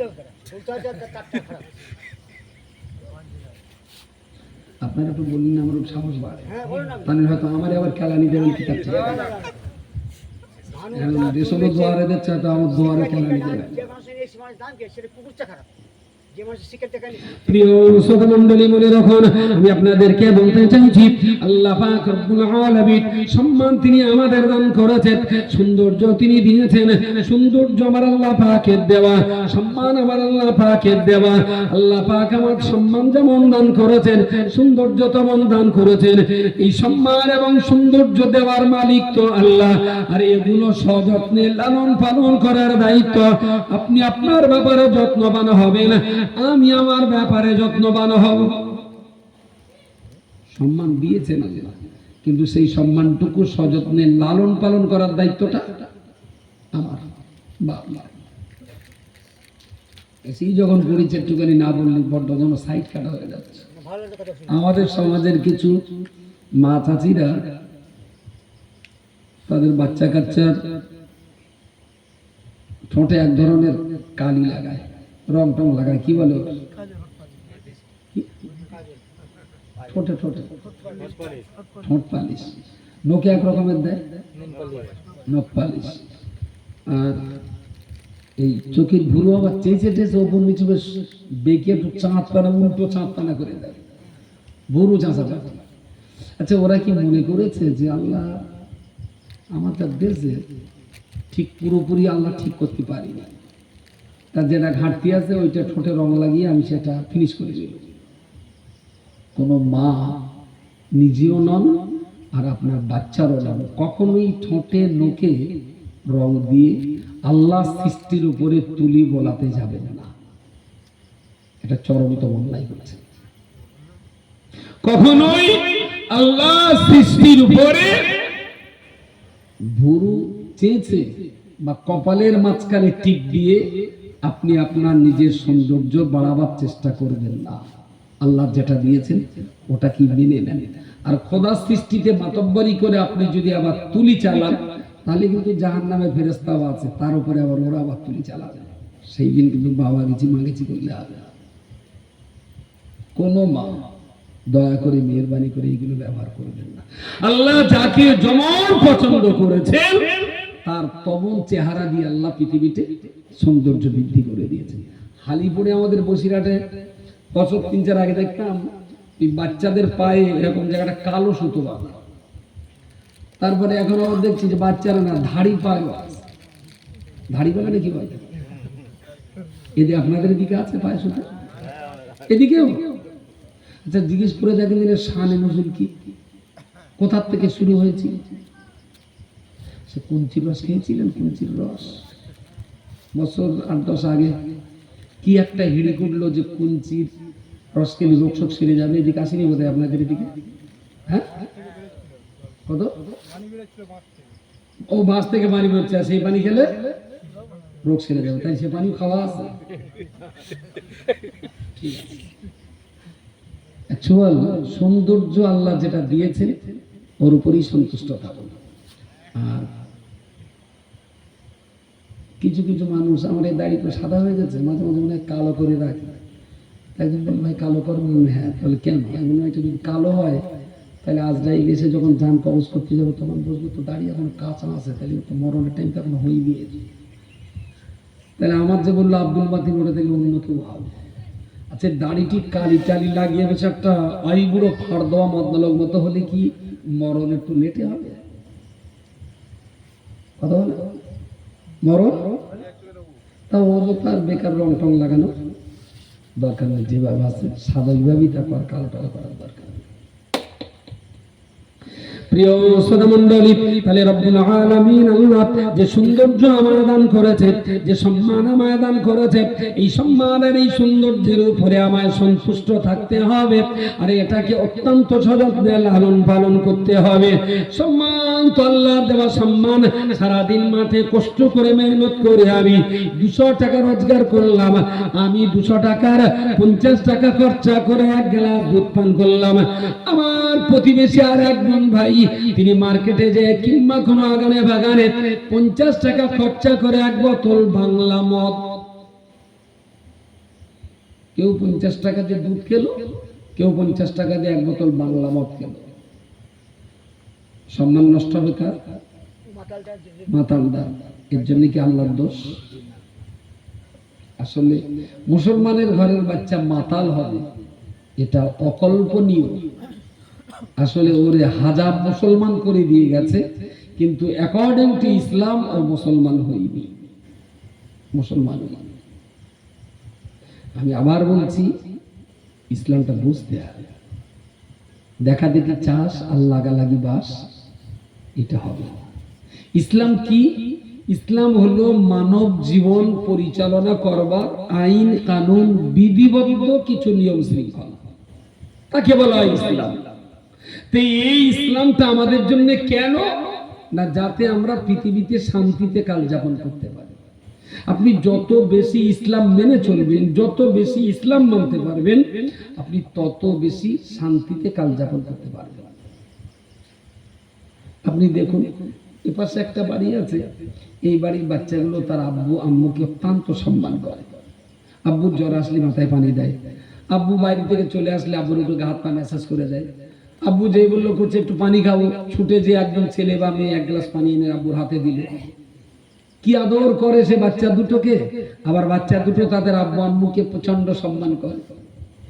আবার পাশে আর একটা বাড়ি আছে, বাপটা চুল্লুকর মাডা গাড়া, ছেলেপিলের সঙ্গে 2 বেলা চুল ছেঁড়াছেড়ি যাচ্ছে। শান্তিটা করবার একটু বলবেন? এদের বাড়িতে মদ নেই, গাঁজা নেই, ছেলে পিলে বাপ বেটার সঙ্গে বিরাট আনন্দ। আর এদের বাড়িতে মদ আছে, গাঁজা আছে, বাপ বেটার মায়ের সঙ্গে 2 বেলা ঝগড়াঝাটি আর অশান্তি। শান্তিটা কোন জায়গায়? যেখানে ইসলাম আছে সেখানেই শান্তি আছে। যেখানে ইসলাম নেই সেখানেই অশান্তি। আমার ঠিক মাথায় ঢোকে না যেটা কি করে হয়, কি করে এটা হয়। কলকাতায় আমি দেখেছি কয়েকটা মরণ, একদম খুব কাছ থেকে দেখেছি, অনেক রকমের মেশিন। ও এটা দেখেছি আমাদের সৌদিতে মুস্তাশফা নূর একটা হসপিটালে, একটা ওদের তো উন্নত মানের রোগীকে শুইয়ে দিয়ে সারা দেহে কত রকমের তার আর কত রকমের পাইপ, বড় একটা এলসিডি ডিসপ্লে, আর ওর হার্ট কিরকম চলছে, ব্লাড সার্কুলেশনটা কেমন আছে, রক্তের গ্লুকোজের ভাগ, মিষ্টির ভাগ, সুগার এখন কত আছে, কোলেস্ট্রল কত আছে, মিনিটে আপনার শ্বাস প্রশ্বাসের গতি কি, বড় ডিসপ্লেতে সব ভাবছে, সব আপনার উঠছে, আর পিক পিক পিক এরকম একটা শব্দ হচ্ছে। কয়েকজন ডাক্তার হাতে তাদের যন্ত্রপাতি নিয়ে আর একভাবে ওই দিকে তাকিয়ে আছে। রুগী এক জায়গায়, ডাক্তারের লক্ষ্য রুগীর দিকে, ডাক্তারের লক্ষ্য ডিসপ্লের দিকে। টিক টিক করতে করতে একটা টাইমে পুরো স্ক্রিনটা সাদা হয়ে গেছে। দীর্ঘ নিঃশ্বাস ফেলে ডাক্তার আফসোস করলেন, হেরে গেলাম। তার মানে রোগী মারা গেছে। সেই অবস্থায় রাখা হলো 10 মিনিট, 15 মিনিট, 8 ঘন্টা। ডাক্তারের চোখ দিয়ে দুফোঁটা পানি গড়িয়ে এলো, যদিও তার আত্মীয় না, তার প্রিয়জন কেউ না, কিন্তু ডাক্তাররাও কিন্তু গবেষণা করতে করতেই তারা কবরে যায় যে এত কিছু দিলাম কিন্তু এরপরেও হার্ট কাজ করলো না, তাহলে হয়তো নতুন কিছু আবার ভাবতে হবে। ডাক্তার মানে কষাই না, কিছু ডাক্তার আছে তারা ভাবুক, তারা গবেষণা। এবারে ডাক্তার বললেন আর কোনো সম্ভাবনা নেই, খুলে ফেলে। ইসিজি, পালস মিটার, তারপর অক্সিজেন মিটার, সমস্ত যা দেহে ছিল সব একটা একটা করে খুলে নিয়ে সাদা কাপড় মুড়ি দিয়ে বাড়ি পাঠিয়ে দেওয়া হলো। ওর এবারে গোসল টোসল দিয়ে খাটিয়ায় বসিয়ে এইবারে বলা হলো আমার আব্বার মাথার কাছে বসে একটু কোরআন পড়তে হবে।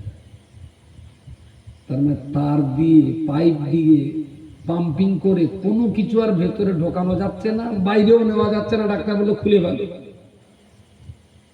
সমস্ত কানেকশন চিকিৎসার সব কিছু খুলে আলাদা করা হলো। ডাক্তারও বললেন ওর আর নেবারও ক্ষমতা নেই, দেওয়ারও ক্ষমতা নেই। বাড়ি আসার পরে আমরা এইবার রোগীটাকে নিয়ে কোরআন শোনাচ্ছি। কোরআন আমার একটুখানি জবাব আপনাকে দেওয়া লাগবে, আর কৈফিয়ত করলে আমিও জবাব দিতে বাধ্য আছি।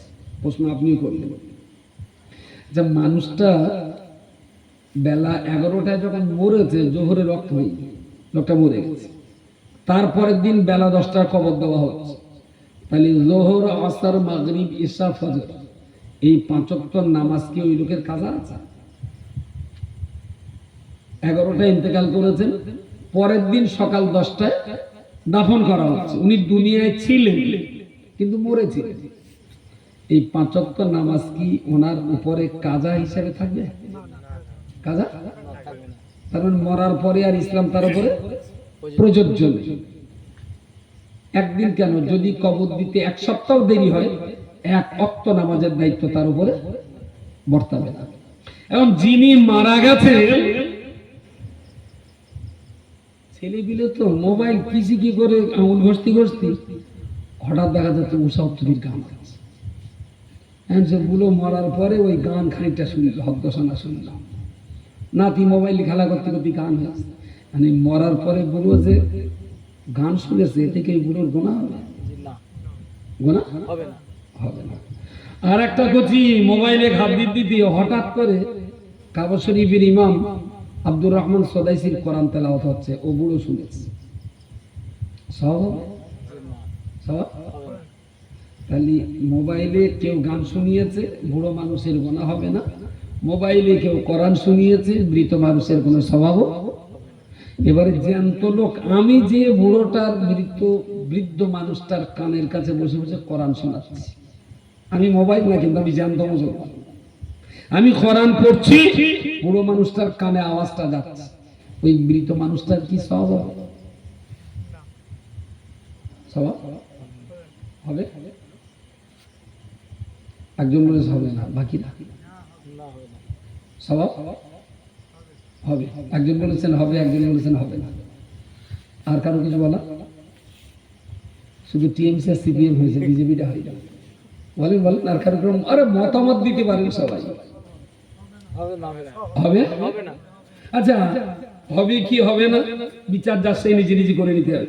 আজরাইল আলাইহিস সালাম গালে হাত দিয়ে যখন রূহ নিয়ে চলে যাচ্ছিলেন, সওয়াব আর গুনাহ লেখার সেই খাতা দুটো রেখে গেছে না নিয়ে গেছে? কিরামান কাতিবিনা ইয়ালামুনা মা তাফআলুন। সম্মানিত ফেরেশতা মণ্ডলী, তারা মানুষের প্রতিদিনের প্রতিনিয়ত প্রতি মুহূর্তে ভালো আর খারাপ গুলো তারা লেখে। আজরাইল যখন জান নিয়ে চলে যাচ্ছিলেন তখন সে খাতাপত্র রেখে গেছে না নিয়ে গেছে? হ্যাঁ, নিয়ে গেছে। যদি নিয়ে যায় তাহলে আমি যে কোরআন পড়ছি আর মৃত মানুষটা শুনছেন সব যদি হয় তাহলে লিখবে কিসে?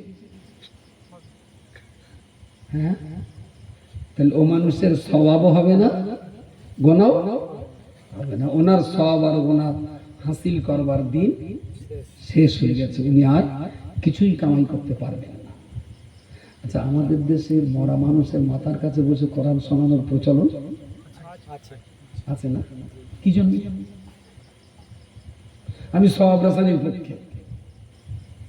আমি এখানে সূরা ইখলাস, ফাতিহা শরীফ, দরুদ শরীফ পড়ে হাত তুলে বলবো, আল্লাহ আজকের দিনে যে সওয়াব, এ সওয়াব আপনি রাসূল পাক সাল্লাল্লাহু আলাইহি ওয়াসাল্লামের রূহে দরবারে পৌঁছে দিলেন।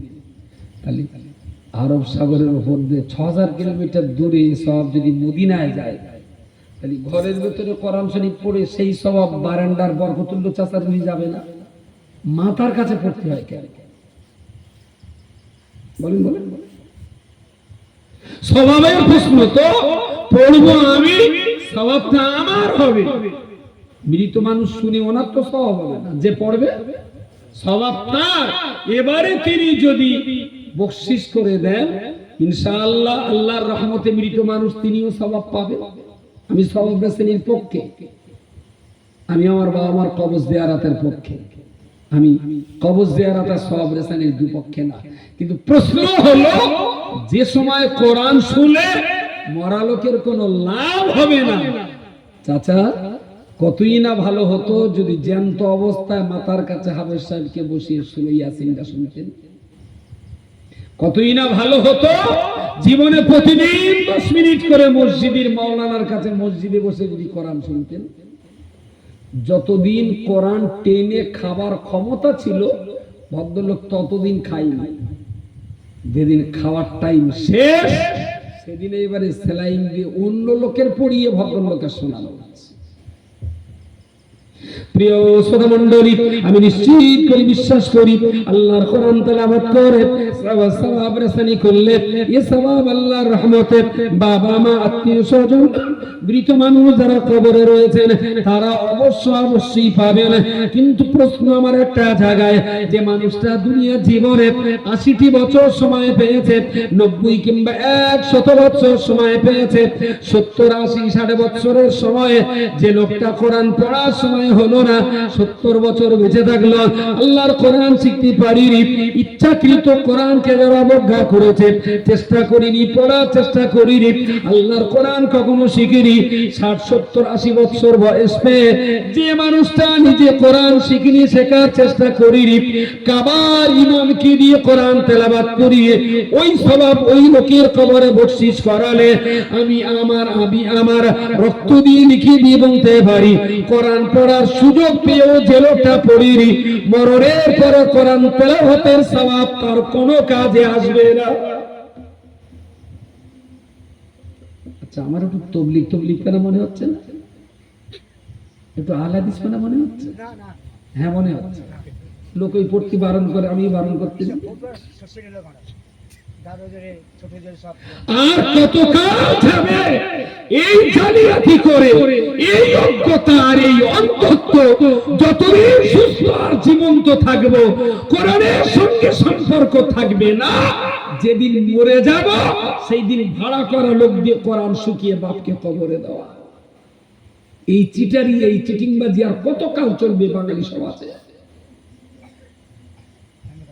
কিছু কিছু আছে ওর বাপ পাশাপাশি কখনো কখনো দেখা যায়, দেখলে হঠাৎ ঝগড়া হচ্ছে, কি ব্যাপার?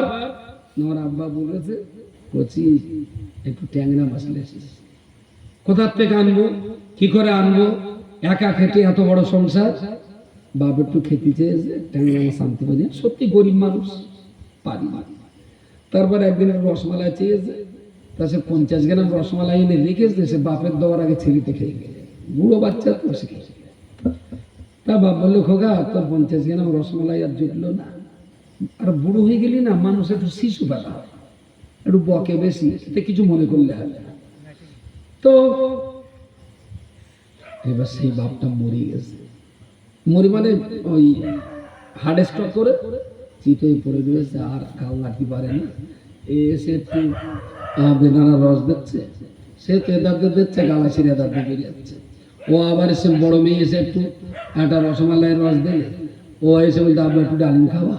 যতদিন চিপকে খাওয়ার ক্ষমতা ছিল ততদিন বলো কারোর জুটি, যে পড়ে থাকবে কত দামি দামি খাবার এনে কোনো লাভ আছে রে ভাই? খাবার যদি ইচ্ছা থাকে বাপের, যতদিন বাপের হিম্মত আছে, জীবনের ক্ষমতা আছে, ততদিন দিয়ে দাও। বাবা মার খাওয়ালে সংসারে কম হবে না। এই জন্য ঠিক তাই কোরআন এসেছিল জীবন্ত মানুষের কল্যাণে, সেই কোরআন এখন কাজে লাগানো হচ্ছে মরা মানুষের কল্যাণে। মানুষ মরে গেলে ডাক্তারের সব চ্যানেল খুলে ফেলে, আর আমরা মরণের পরে কোরআনের চ্যানেল জোড়া দিচ্ছি। কত বুদ্ধিমান আমরা, কত ভালো হতো 80 বছরের প্রতিদিন সকাল সন্ধ্যা যদি 5টা মিনিট করে কোরআন পড়তেন, অনলি 5 মিনিটস, কোরআনের সঙ্গে আপনার সম্পর্ক কত ভালো তৈরি হতো। কিন্তু দুর্ভাগ্য আমাদের, কোরআনটা যে কি, এটা যে জরুরত আছে, এটাতে পড়াই লাগবে, কোরআন ছাড়া যে আমার অস্তিত্বই বিফল যাবে, এই জ্ঞানটুকুই আমাদের এখন হলো না, আমাদের হলো না। বলেছিলাম সিম ছাড়া মোবাইলটা যেমন বেকার, কোরআন ছাড়া মুসলমানের জীবন বেকার। কি বলে, এতে যদি সিম থাকে সঙ্গে সঙ্গে ঘুরিয়ে সেটিংসে চলে যাবেন, বলে দেবে এটা আরামবাগের টাওয়ার, আগিয়ে যান বলে দেবে এটা বাঁকুড়ার টাওয়ার, এটা কতলপুরের টাওয়ার। যদি সিম থাকে কখন কোন টাওয়ারের উপর যাচ্ছে বুঝতে পারবে, কিন্তু সিম যদি খুলে নেওয়া হয় তখন আর বলবে যে কোন টাওয়ার। হ্যাঁ, যদি মুসলমানের ভিতরে ঈমান থাকে তাহলে মাবুদের মাবুদিয়াতের অদৃশ্য সেই টাওয়ারের সাথে মুসলমানের কলবের এক সম্পর্ক থাকে। আর যে মুসলমানের ভিতরে কোরআনের তেলাওয়াত নেই, আল্লাহর কোরআন নেই, তার রূহ আর কলবের সাথে মাবুদিয়াতের ইশক আর মুহাব্বতের কোনো সম্পর্ক থাকতে পারে না, পারে না, পারে না। কোরআন পড়াই লাগবে, পড়তেই হবে আপনাকে। কোরআন ছাড়া মুসলমানিত্ব টিকতে পারে না, কখনই টিকতে পারে না। আর বর্ষা নজরের এই কিতাব একটা পড়েছিলাম, আসলে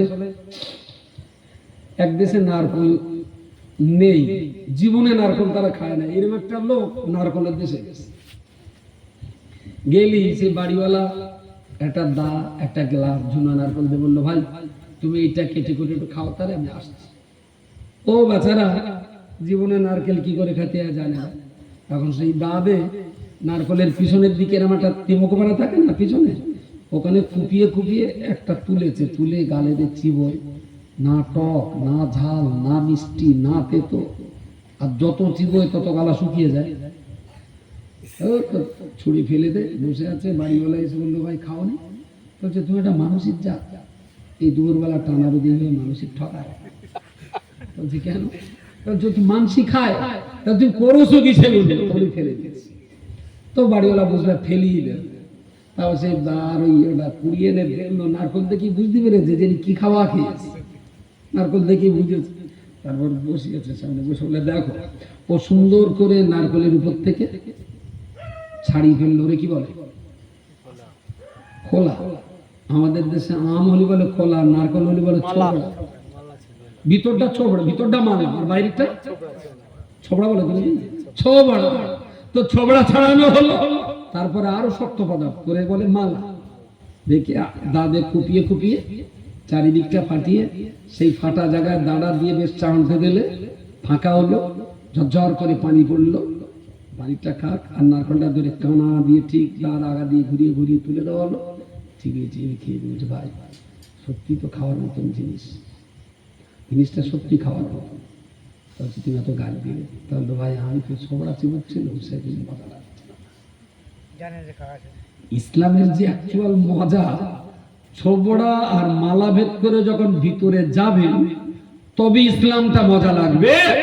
আর যারা কোরআন জানে না, আসলে তারা ঝুনো নারকেলের ছোবড়া চুষতেছে, যার জন্য ইসলাম ভালো লাগে না। ওরা তো নারকেলের শ্বাস পর্যন্ত যেতে পারেনি, উপরে ছোবড়া চলছে। ছোবড়া যত চিববেন তত গলা শুকিয়ে যাবে, একটা টাইম আরো কষ্ট বেশি আসবে। আল্লাহর রাস্তায় বলছি, যার বয়স যেখানেই হোক না কেন, প্রতিদিন 30টা মিনিট কোরআন চর্চা করুন।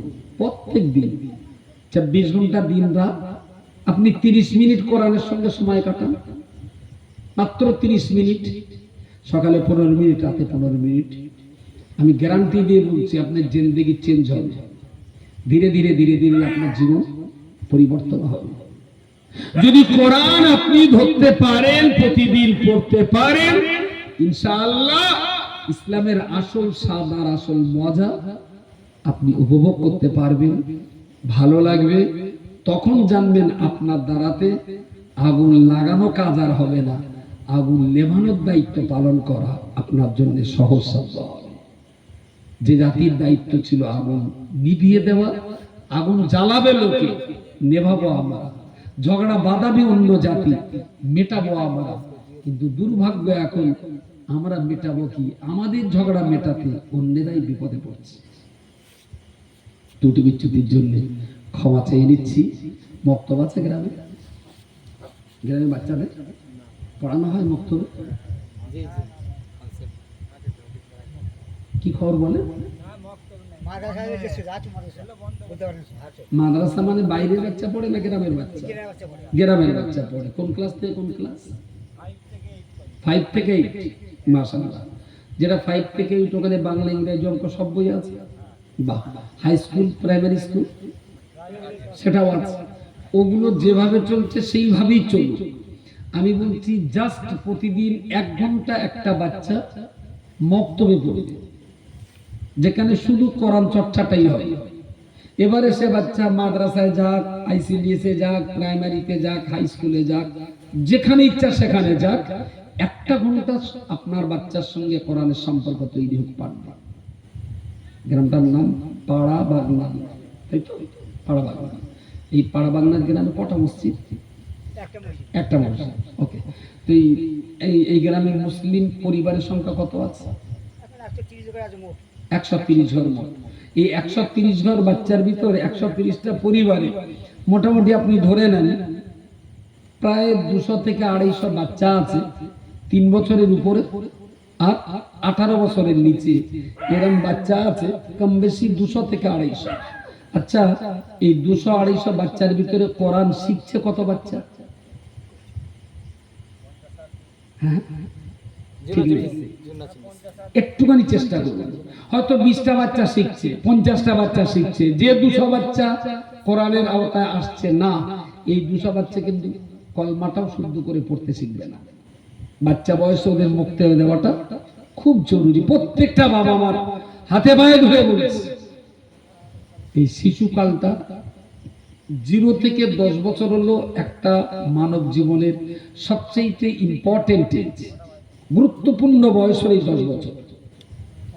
এই 10টা বছর যদি কোনো বাবা মা তার সন্তানের ফাউন্ডেশন তৈরি সেট আপ করে দিতে পারে, তাহলে বাকি 60-70 বছর ওই বাচ্চাটা ইসলামের উপরেই জীবন কাটাবে।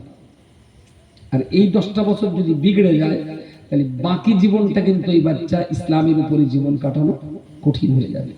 তাই সমস্ত বাচ্চা যাতে মক্তবে আসে, এই চেষ্টাটা একটু করবেন।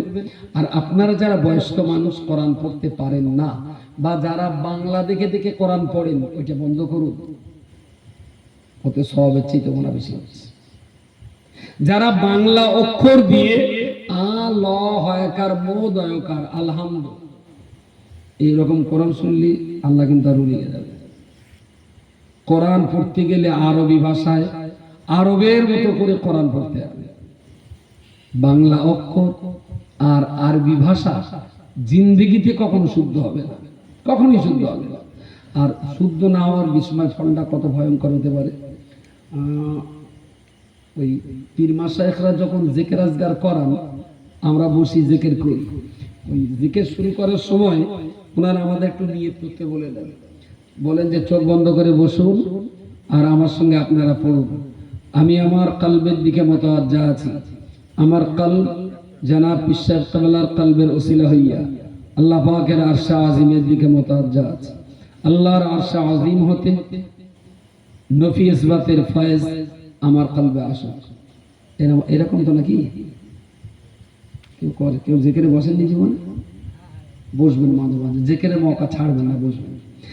এই যে যিনি ইমাম তিনি বললেন আমি আমার কলবের দিকে মুতাওয়াজ্জা আছে। কলব আর আরবি ক অক্ষর দু রকম, একটা কফ আর একটা কাফ।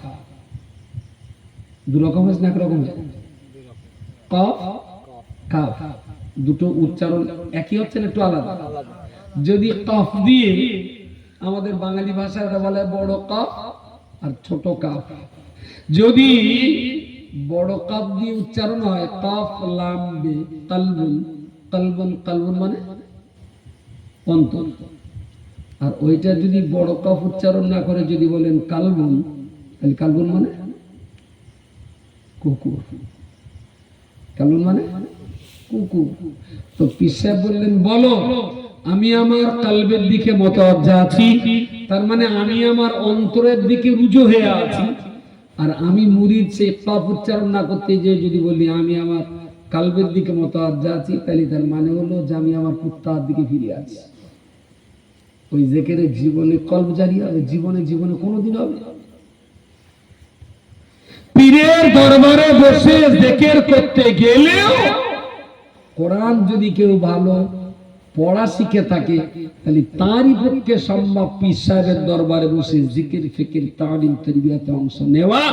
কোরআন যদি পড়তে না পারে তাহলে ওই জিকিরে কোনো ফায়দা, কখনো ফায়দা হবে না। আল্লাহর রাস্তায় হাতে পায়ে ধরে যে কটা দিন বাঁচেন কোরআনটা শিখতে শিখতে বাঁচুন, আর কোরআন শিখতে শিখতেই কবরে যান। আর অল্প বয়সী ছেলে পিলে বাচ্চা কাচ্চা আমাদের সন্তানাদি যারা আছে তাদেরকে পৃথিবীতে ওরা আর কিছু চিনুক আর না চিনুক, আল্লাহর কোরআনটা অন্তত চিনুক। ওরা আল্লাহর কোরআনটা চিনুক, তাতে ওদের লাইফ স্টাইল ইনশাআল্লাহ চেঞ্জ হয়ে যাবে। ত্রুটি বিচ্ছুতির জন্য ক্ষমা চেয়ে নিচ্ছি। আর সে ভক্তি ভক্তি অনেকটা বেশি বুকে বলেছি। দোয়া সবরাসেনি হবে। সকালে আসুন প্রিয় রাসূলের শাহী দরবারের প্রতি আমরা দাঁড়িয়ে দাঁড়িয়ে একটু সালাম পড়ে নিই। আসুন ইয়া নবী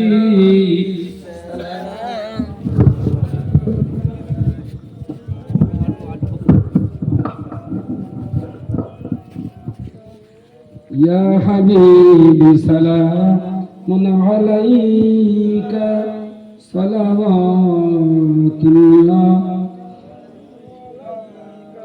أشرق البدر علينا واختفت منه البدور مثل حسنك ما رأينا قط يا وجه السرور يا نبي سلام عليك يا رسول سلام عليك يا حبيب سلام عليك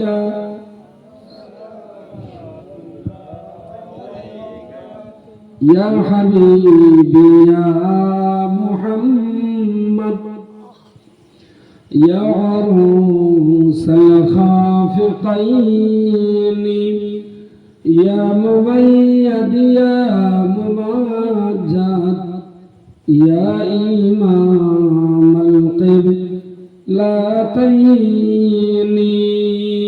يا نبي سلام عليك يا رسول سلام عليك حبيب سلام عليك صلوات الله عليك بسم يا ربي صل وسلم دائما ابدا على نبيك خير خلقك كلهم يا رب मेरे दुरूद व सलाम वज़ीदा नबी अपने बलम बलगम بكماله كشرف الدجى بجماله حسنت جميع خصاله صلوا عليه وآله اللهم صل على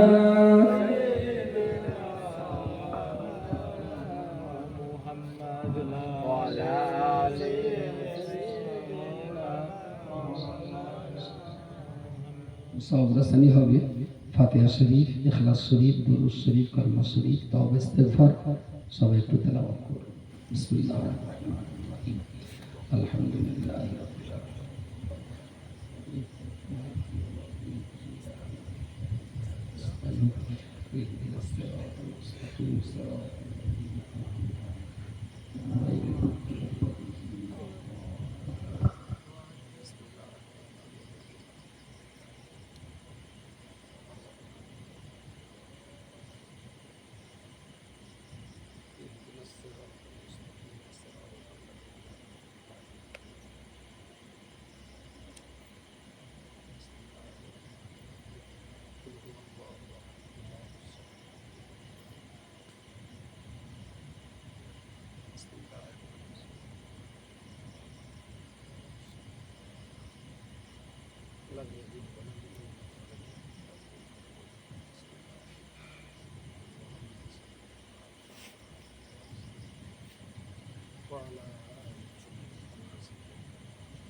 আলহামদুলিল্লাহ আমরা মজলিসের একেবারে শেষ প্রান্তে এসেছি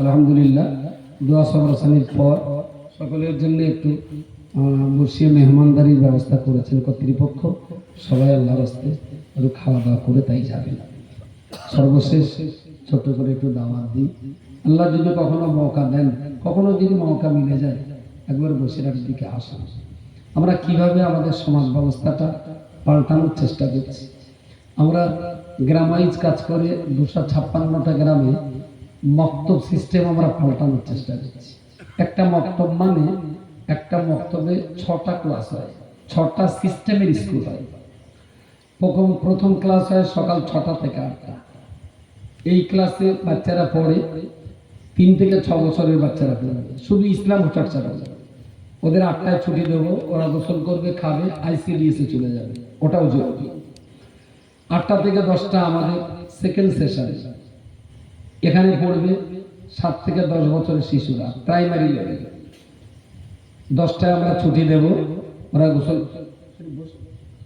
গোসল করবে খাবে প্রাইমারি স্কুলে চলে যাবে এটা আমাদের সেকেন্ড সেশন আমাদের থার্ড সেশন হলো দুপুর 2টো থেকে 4টা এই টাইমটা পড়বে শুধুমাত্র গ্রামের মায়েরা একজন মহিলা শিক্ষিকা থাকবেন বা 2-3জন হতে পারে গ্রামের একেবারে মা চাচা যারা এখানে সাংসারিক জীবনে প্রতিষ্ঠিতা তারাও প্রতিদিন 1 ঘন্টা জ্ঞান চর্চা করবেন আমাদের 4 নম্বর সেশন বিকেল 4টা থেকে 6টা 11 থেকে 18 বছরের ছেলে মেয়ে যারা হাই স্কুলে পড়াশোনা করছে ওরা স্কুল থেকে ফিরে এসে আমাদের এখানে 1 ঘন্টা জ্ঞান চর্চা করবেন ইসলাম চর্চা করবেন 5 নম্বর স্কুল মাগরিব থেকে এশা 50 বছরের উপরের বৃদ্ধ পুরুষ মানুষ যারা সন্ধ্যার পরে কেউ চায়ের দোকানে বসলে হবে না সন্ধ্যার পরে পুরুষ মানুষের ঠিকানা হলো মসজিদ ওখানে বসেই ঈশার নামাজ পর্যন্ত আপনারা কোরআন চর্চা করবেন ইমাম সাহেবকে কেন্দ্র করি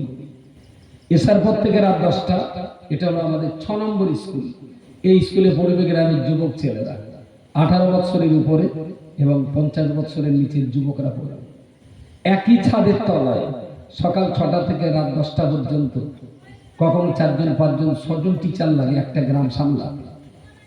যদিও আপনার গ্রাম জনসংখ্যা একটু কম, 130টা যদি পরিবার হয়, মিনিমাম এখানে 3টে টিচার লাগবে। 3 জন টিচার সকাল 6টা থেকে রাত 10টা পর্যন্ত টাইম টু টাইম ক্লাস করতে পারলে দেখবেন একটা টাইম আপনার গ্রামে 6 বছরের বাচ্চা থেকে আর 70 বছরের বৃদ্ধ পর্যন্ত কেউ আর কোরআন পড়া থেকে শূন্য থাকবে না, সবাই কোরআন শরীফ শিখে যাবে এবং অশান্তি গ্রাম থেকে অনেক দূরে যাবে। মানুষে মানুষে সৌভাতৃত্বের সম্পর্ক তৈরি হবে। যখন কোরআনের সঙ্গে সম্পর্ক তৈরি হবে তখন হটকারিতা থাকবে না, ধৈর্য সবর বেড়ে যাবে, আচার ব্যবহারের ভেতরে একটা নামনীয়তার চরিত্র আমরা উপভোগ করতে পারবো। ঠিক এইভাবে 256টা গ্রামে আমরা কাজ করতে পারছি। আমাদের সেকেন্ড আর একটা যে প্রজেক্টটা আছে, রেসিডেন্সিয়াল ভাবে বাচ্চা কাচ্চা রেখে মাওলানা তৈরি করা, ছেলে মেয়ে মিলিয়ে 86টার মতো মাদ্রাসা আমাদের আছে, প্রত্যেকটাই হোস্টেল যুক্ত আবাসিক মাদ্রাসা, তার ভিতরে 17টা হলো মেয়েদের মাদ্রাসা। আমি ঘরে বলছিলাম, খুব দুঃখের ব্যাপার, হুগলি জেলা ফুরফুরা শরীফের মরহুম মকবুর আলা হযরত দাদা হুজুর পীর কেবলা রহমাতুল্লাহ আলাইহির জেলা, এই জেলায় শাহ মানি রহমাতুল্লাহ আলাইহি থেকে অনেক আল্লাহর ওলি বান্দা, হাজার হাজার ওলি আব্দালের মাজার রয়েছে। হুগলি জেলার অলিতে গলিতে ওলি আল্লাহের মাজার রয়েছে। আমি পড়েছি, আল্লামা গুলাম সাহেবের লেখা একটা বই আছে, বঙ্গ আসামের পীর আউলিয়া কাহিনী। ওই বইতে আমার চোখে পড়েছে পশ্চিমবঙ্গের ভিতরে সবচেয়ে বেশি ওলি আল্লাহর বাস ছিল হুগলি জেলায়। বহু পীর ওলি গাউস কুতুবের বসবাস মাজার রয়েছে হুগলি জেলায়। কিন্তু জানি না কি কপাল হলো, হুগলি জেলার যত মসজিদ আছে, যদি উত্তর 24 পরগনা, দক্ষিণ 24 পরগনা, নদিয়া আর মেদিনীপুর, এই 4টে জেলার ইমাম যদি হুগলি জেলা থেকে ফিরিয়ে নেওয়া হয়, হুগলি জেলার 100-র ভিতরে 80টা মসজিদে নামাজ হবে না, সব বাইরে ইমাম, সব বাইরে ইমাম। এ জেলার ভিতরে আলেম ইমাম হাফেজ মাওলানা এত পরিমাণ কম তৈরি হচ্ছে, যেটা খুব দুঃখজনক ব্যাপার, খুব দুঃখজনক। ছেলে দিলে আলেম হাফেজ হচ্ছে না। আমি একবারও বলছি না যে সব ছেলে হাফেজ করুন, মাওলানা করুন। আপনার এই মহল্লাটা পাড়া বাংলা, এখানে একটা হাফেজ হোক, একটা ছেলে মাওলানা থাক, একটা ছেলে পুলিশ হোক, একটা মেয়ে কি ছেলে ডাক্তার হোক, একটা সেনাবাহিনীর আর্মি হোক। আমাদের ছেলেরা যদি সরকারি বেসরকারি সব জায়গার সব স্টেজেই যদি থাকে, তাহলে যেখানেই যাও সেখানে যদি আমার প্রতিনিধিত্ব করার লোক থাকে, তবেই কিন্তু আমাদের জাতির মাথা উঁচু থাকবে। না ডাক্তার মাস্টার ইঞ্জিনিয়ার তৈরি করতে পারছি, না আলেম হাফেজ মাওলানা তৈরি করতে পারছি। কেজি কেজি সোনা বাড়ি রাখলে কি মাথা উঁচু থাকবে? মাথা উঁচু রাখার জন্য ভালো লেখাপড়া করা দরকার। 5 টাকার একটা বেঁকা কলম দিয়ে অনায়াসেই 5 কোটি টাকার চেক লেখা যায়, যায় না? 5 টাকার কলম দিয়ে 5 কোটি টাকার চেক লেখা যায়। কিন্তু 5 কোটি টাকার সোনার কলম যদি মূর্খর হাতে তুলে দেওয়া হয়, সে কি 10 টাকার চেক লিখতে পারবে না? সোনার কলম ধরিয়ে দিল। শিক্ষা ছাড়া জাতির মাথা তুলে বাঁচার দ্বিতীয় কোনো রাস্তা নেই। তো আমাদের জেলা আশপাশ আমরা যথেষ্ট চেষ্টা করে যাচ্ছি। কালকে সকালে একটা মাদ্রাসা ভিত ঢালাই হবে কুষ্টা টিলার, ও মাদ্রাসাটার নাম সাওলাতুন নেসা বালিকা মাদ্রাসা। সামনে বৃহস্পতিবারে আরেকটা মাদ্রাসা ছাদ ঢালাই হবে, বিবি আসিয়া মাদ্রাসাতুন বানাত। এটা আবার মাধ্যমিক পাস মেয়েদের জন্য। মাধ্যমিক পাস মেয়ে তারা আমাদের কাছে পড়বে 5 বছর, 11-12 ক্লাস, আর বিএ 3 বছর। এই 5 বছর স্কুলের বই তো অবশ্যই থাকবে, সেই সঙ্গে এই 5 বছরে আমরা মাওলানার কোর্সটাও কমপ্লিট করিয়ে দেবো। এদিকে দিনের জ্ঞান থাকলো, ওদিকে দুনিয়ার জ্ঞানটা থাকলো। এবার সে জার্নালিজমের কোর্স করতে পারে, এবার সে নার্সিং কোর্স কমপ্লিট করতে পারে, লয়ার বানতে পারে, অনেক কিছু হতে পারে। ইসলামটা অন্তত তার ভিতরে থাক। যদি সুযোগ হয় হুগলি জেলায় মেয়েদেরকে রেসিডেন্সিয়াল ভাবে রেখে মাওলানা তৈরি করা যায়, ফুরফুরা সেন্সেলার আদর্শের ভিত্তিতে, এরকম কোন মাদ্রাসা কাছাকাছি কোথায় আছে আপনাদের এখান থেকে? হ্যাঁ আমি বলছি দাদা হুজুরের আদর্শ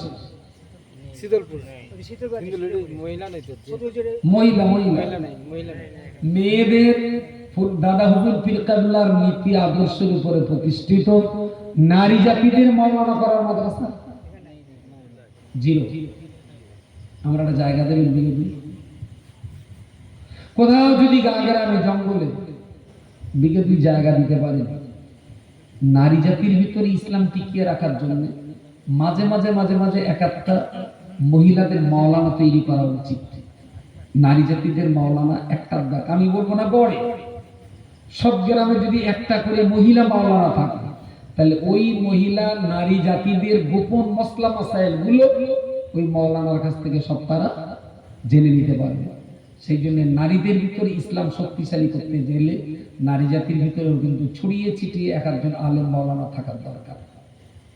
চেষ্টা করুন যদি এক বিঘের জমি দেন হুগলি জেলার টাকা আছে প্রচুর টাকার অভাব হবে না শুধু একটি সিস্টেমে পরিচালনা করলে মাদ্রাসা পরিচালনার টাকা এই জেলার মানুষই দিয়ে দেবে অসুবিধা। আমি বিদায় নিচ্ছি। এতগুলো প্রতিষ্ঠান নিয়ে দাদা হুজুরের নীতি আদর্শের উপরে একটা পত্রিকা চালাচ্ছে 20-22 বছর বঙ্গনোর পত্রিকা দাদা হুজুরের আদর্শের উপরে পত্রিকাটা চলে। পত্রিকাটা নিয়ে এসছি আল্লাহ রাস্তায় সবাই একটা করে নিয়ে যাবে পড়বে যদি ভালো লাগে পরবর্তীকালে পাঠানোর চেষ্টা করব। আর আমার ওই জেলাতে যে মেয়েদের মাদ্রাসা হচ্ছে আপনাদের কাছে আমি 1 টাকা করে চাচ্ছি 1 টাকা কারণ আমার এখান থেকে টাকা নেওয়া হবে না কারণ ও মাদ্রাসায় দরকার 32 লাখ আর এটা দরকার 48 লাখ দুটো মাদ্রাসা স্টার্ট করতে গেলে টাকা আমি বছর পেয়েও গেছি সামনে যে কটা টাকা বাকি আছে ও পেয়ে যাবে তারপরেও আপনার 1 টাকা নিচ্ছি কেন আপনিও আমার মাদ্রাসা একজন পার্টনার 1 টাকা দিয়ে এই প্রতিষ্ঠানের আপনি একজন ভাগীদার কোনো না কোনো দিন আপনার একবার মনে হবে এই সব জায়গায় 1 টাকা দিয়ে রেখেছি আল্লাহ তুমি মাদ্রাসাটা ভালো রেখো। শুধুমাত্র আপনার দোয়াটাকে আমার মাদ্রাসার সঙ্গে ভাগ রাখার জন্য 1 টাকা করে দাবি করেছি। দোয়ার পরে 1 টাকা করে পত্রিকা নেবেন আর 1 টাকা পত্রিকার দাম 5 টাকা আমি পত্রিকার দাম চাচ্ছি 5 টাকার পত্রিকা ফি পত্রিকার দাম দিতে হবে না আমার মাদ্রাসার জন্য দোয়া স্বরূপ 1 টাকা করে টাকা আপনারা দেবেন। যিনি যেখানে আছেন দোয়া শরীফ আল্লাহুম্মা আমিন। আলহামদুলিল্লাহি রাব্বিল আলামিন আসসালাতু ওয়াসসালামু আলা রাসূলিহিল কারীম ওয়া আলা আলিহি ওয়া আসহাবিহি আজমাইন।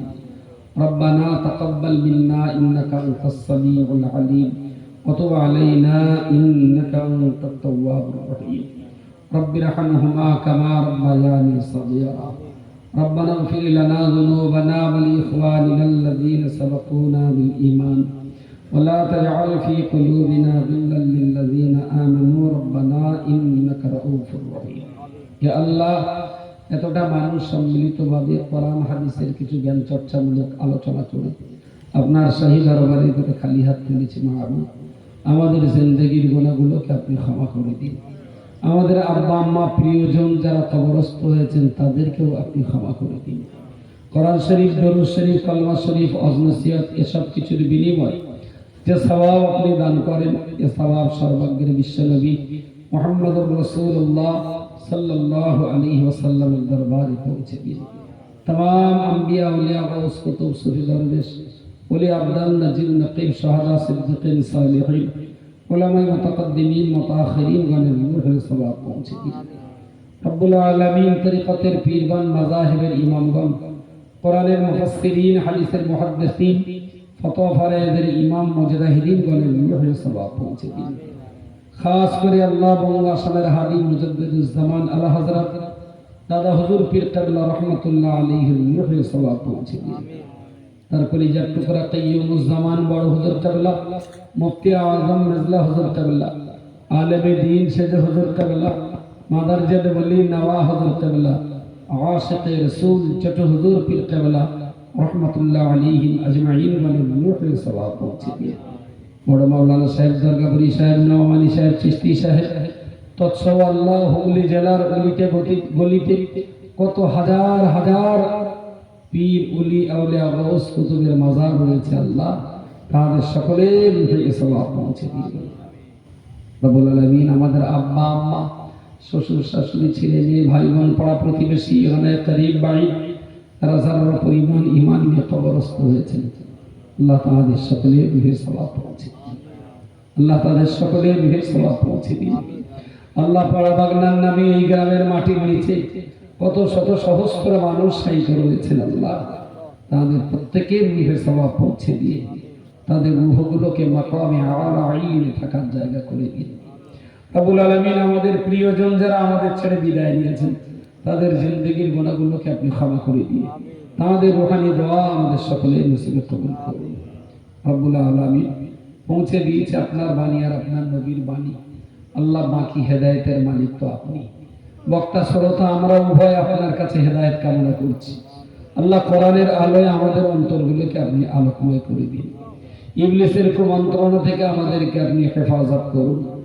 আল্লাহ যতদিন কোরআন শিখতে না পারি, আল্লাহ ততদিন আমাদের মরণ দেবেন না। আল্লাহ আল্লাহ প্রতিদিন সকাল সন্ধ্যা আপনার কোরআন তেলাওয়াত করতে পারি, কোরআনের প্রতি আমাদের আত্মার সম্পর্ক তৈরি করে দিন। আল্লাহ রব্বুল আলামিন আল্লাহ আসমানি জসমানি বালা মুসিবত জিন্নাত ইনসানিয়াতের ক্ষতি খাসারা থেকে আমাদেরকে হেফাজত করুন। আল্লাহ আমাদের কচিকাঁচা যারা মক্তবে, মসজিদে, মাদ্রাসায়, স্কুল, কলেজ, ইউনিভার্সিটিতে পড়াশোনা করছে, আল্লাহ তাদের স্মরণ শক্তি আর মুখস্থ শক্তিকে বৃদ্ধি করে দিন। আল্লাহ আল্লাহ আমাদের কচিগুলোকে লেখাপড়া শিখে মানুষ করার তৌফিক দান করুন। আল্লাহ আল্লাহ আমাদের সকলের হালাল রুজিতে বরকত দান করুন। দুরারোগ্য কঠিন কঠিন রোগ যন্ত্রণা থেকে আল্লাহ আমাদেরকে মাহফুজ রাখুন। আল্লাহ ছেলে মেয়ে, বিবি বাচ্চা, আব্বা আম্মা সবাইকে সঙ্গে নিয়ে হেসে খেলে শরীয়ত সম্মত শান্তির সঙ্গে দুনিয়ার জীবন অতিক্রম করার তৌফিক নসিব করুন। আল্লাহ মদ, গাঁজা, জুয়া, কঠিন কঠিন গুনার কাছ থেকে আমাদের পরিবারগুলোকে হেফাজত করুন। আল্লাহ আমাদের পরিবারগুলোকে রক্ষা করুন। সাল্লাল্লাহু তাআলা আলা খাইরি খালকিহি মুহাম্মাদিন ওয়া আলিহি ওয়া আসহাবিহি আজমাইন برحمتك يا أرحم الراحمين بحق لا إله إلا الله محمد رسول الله. السلام عليكم.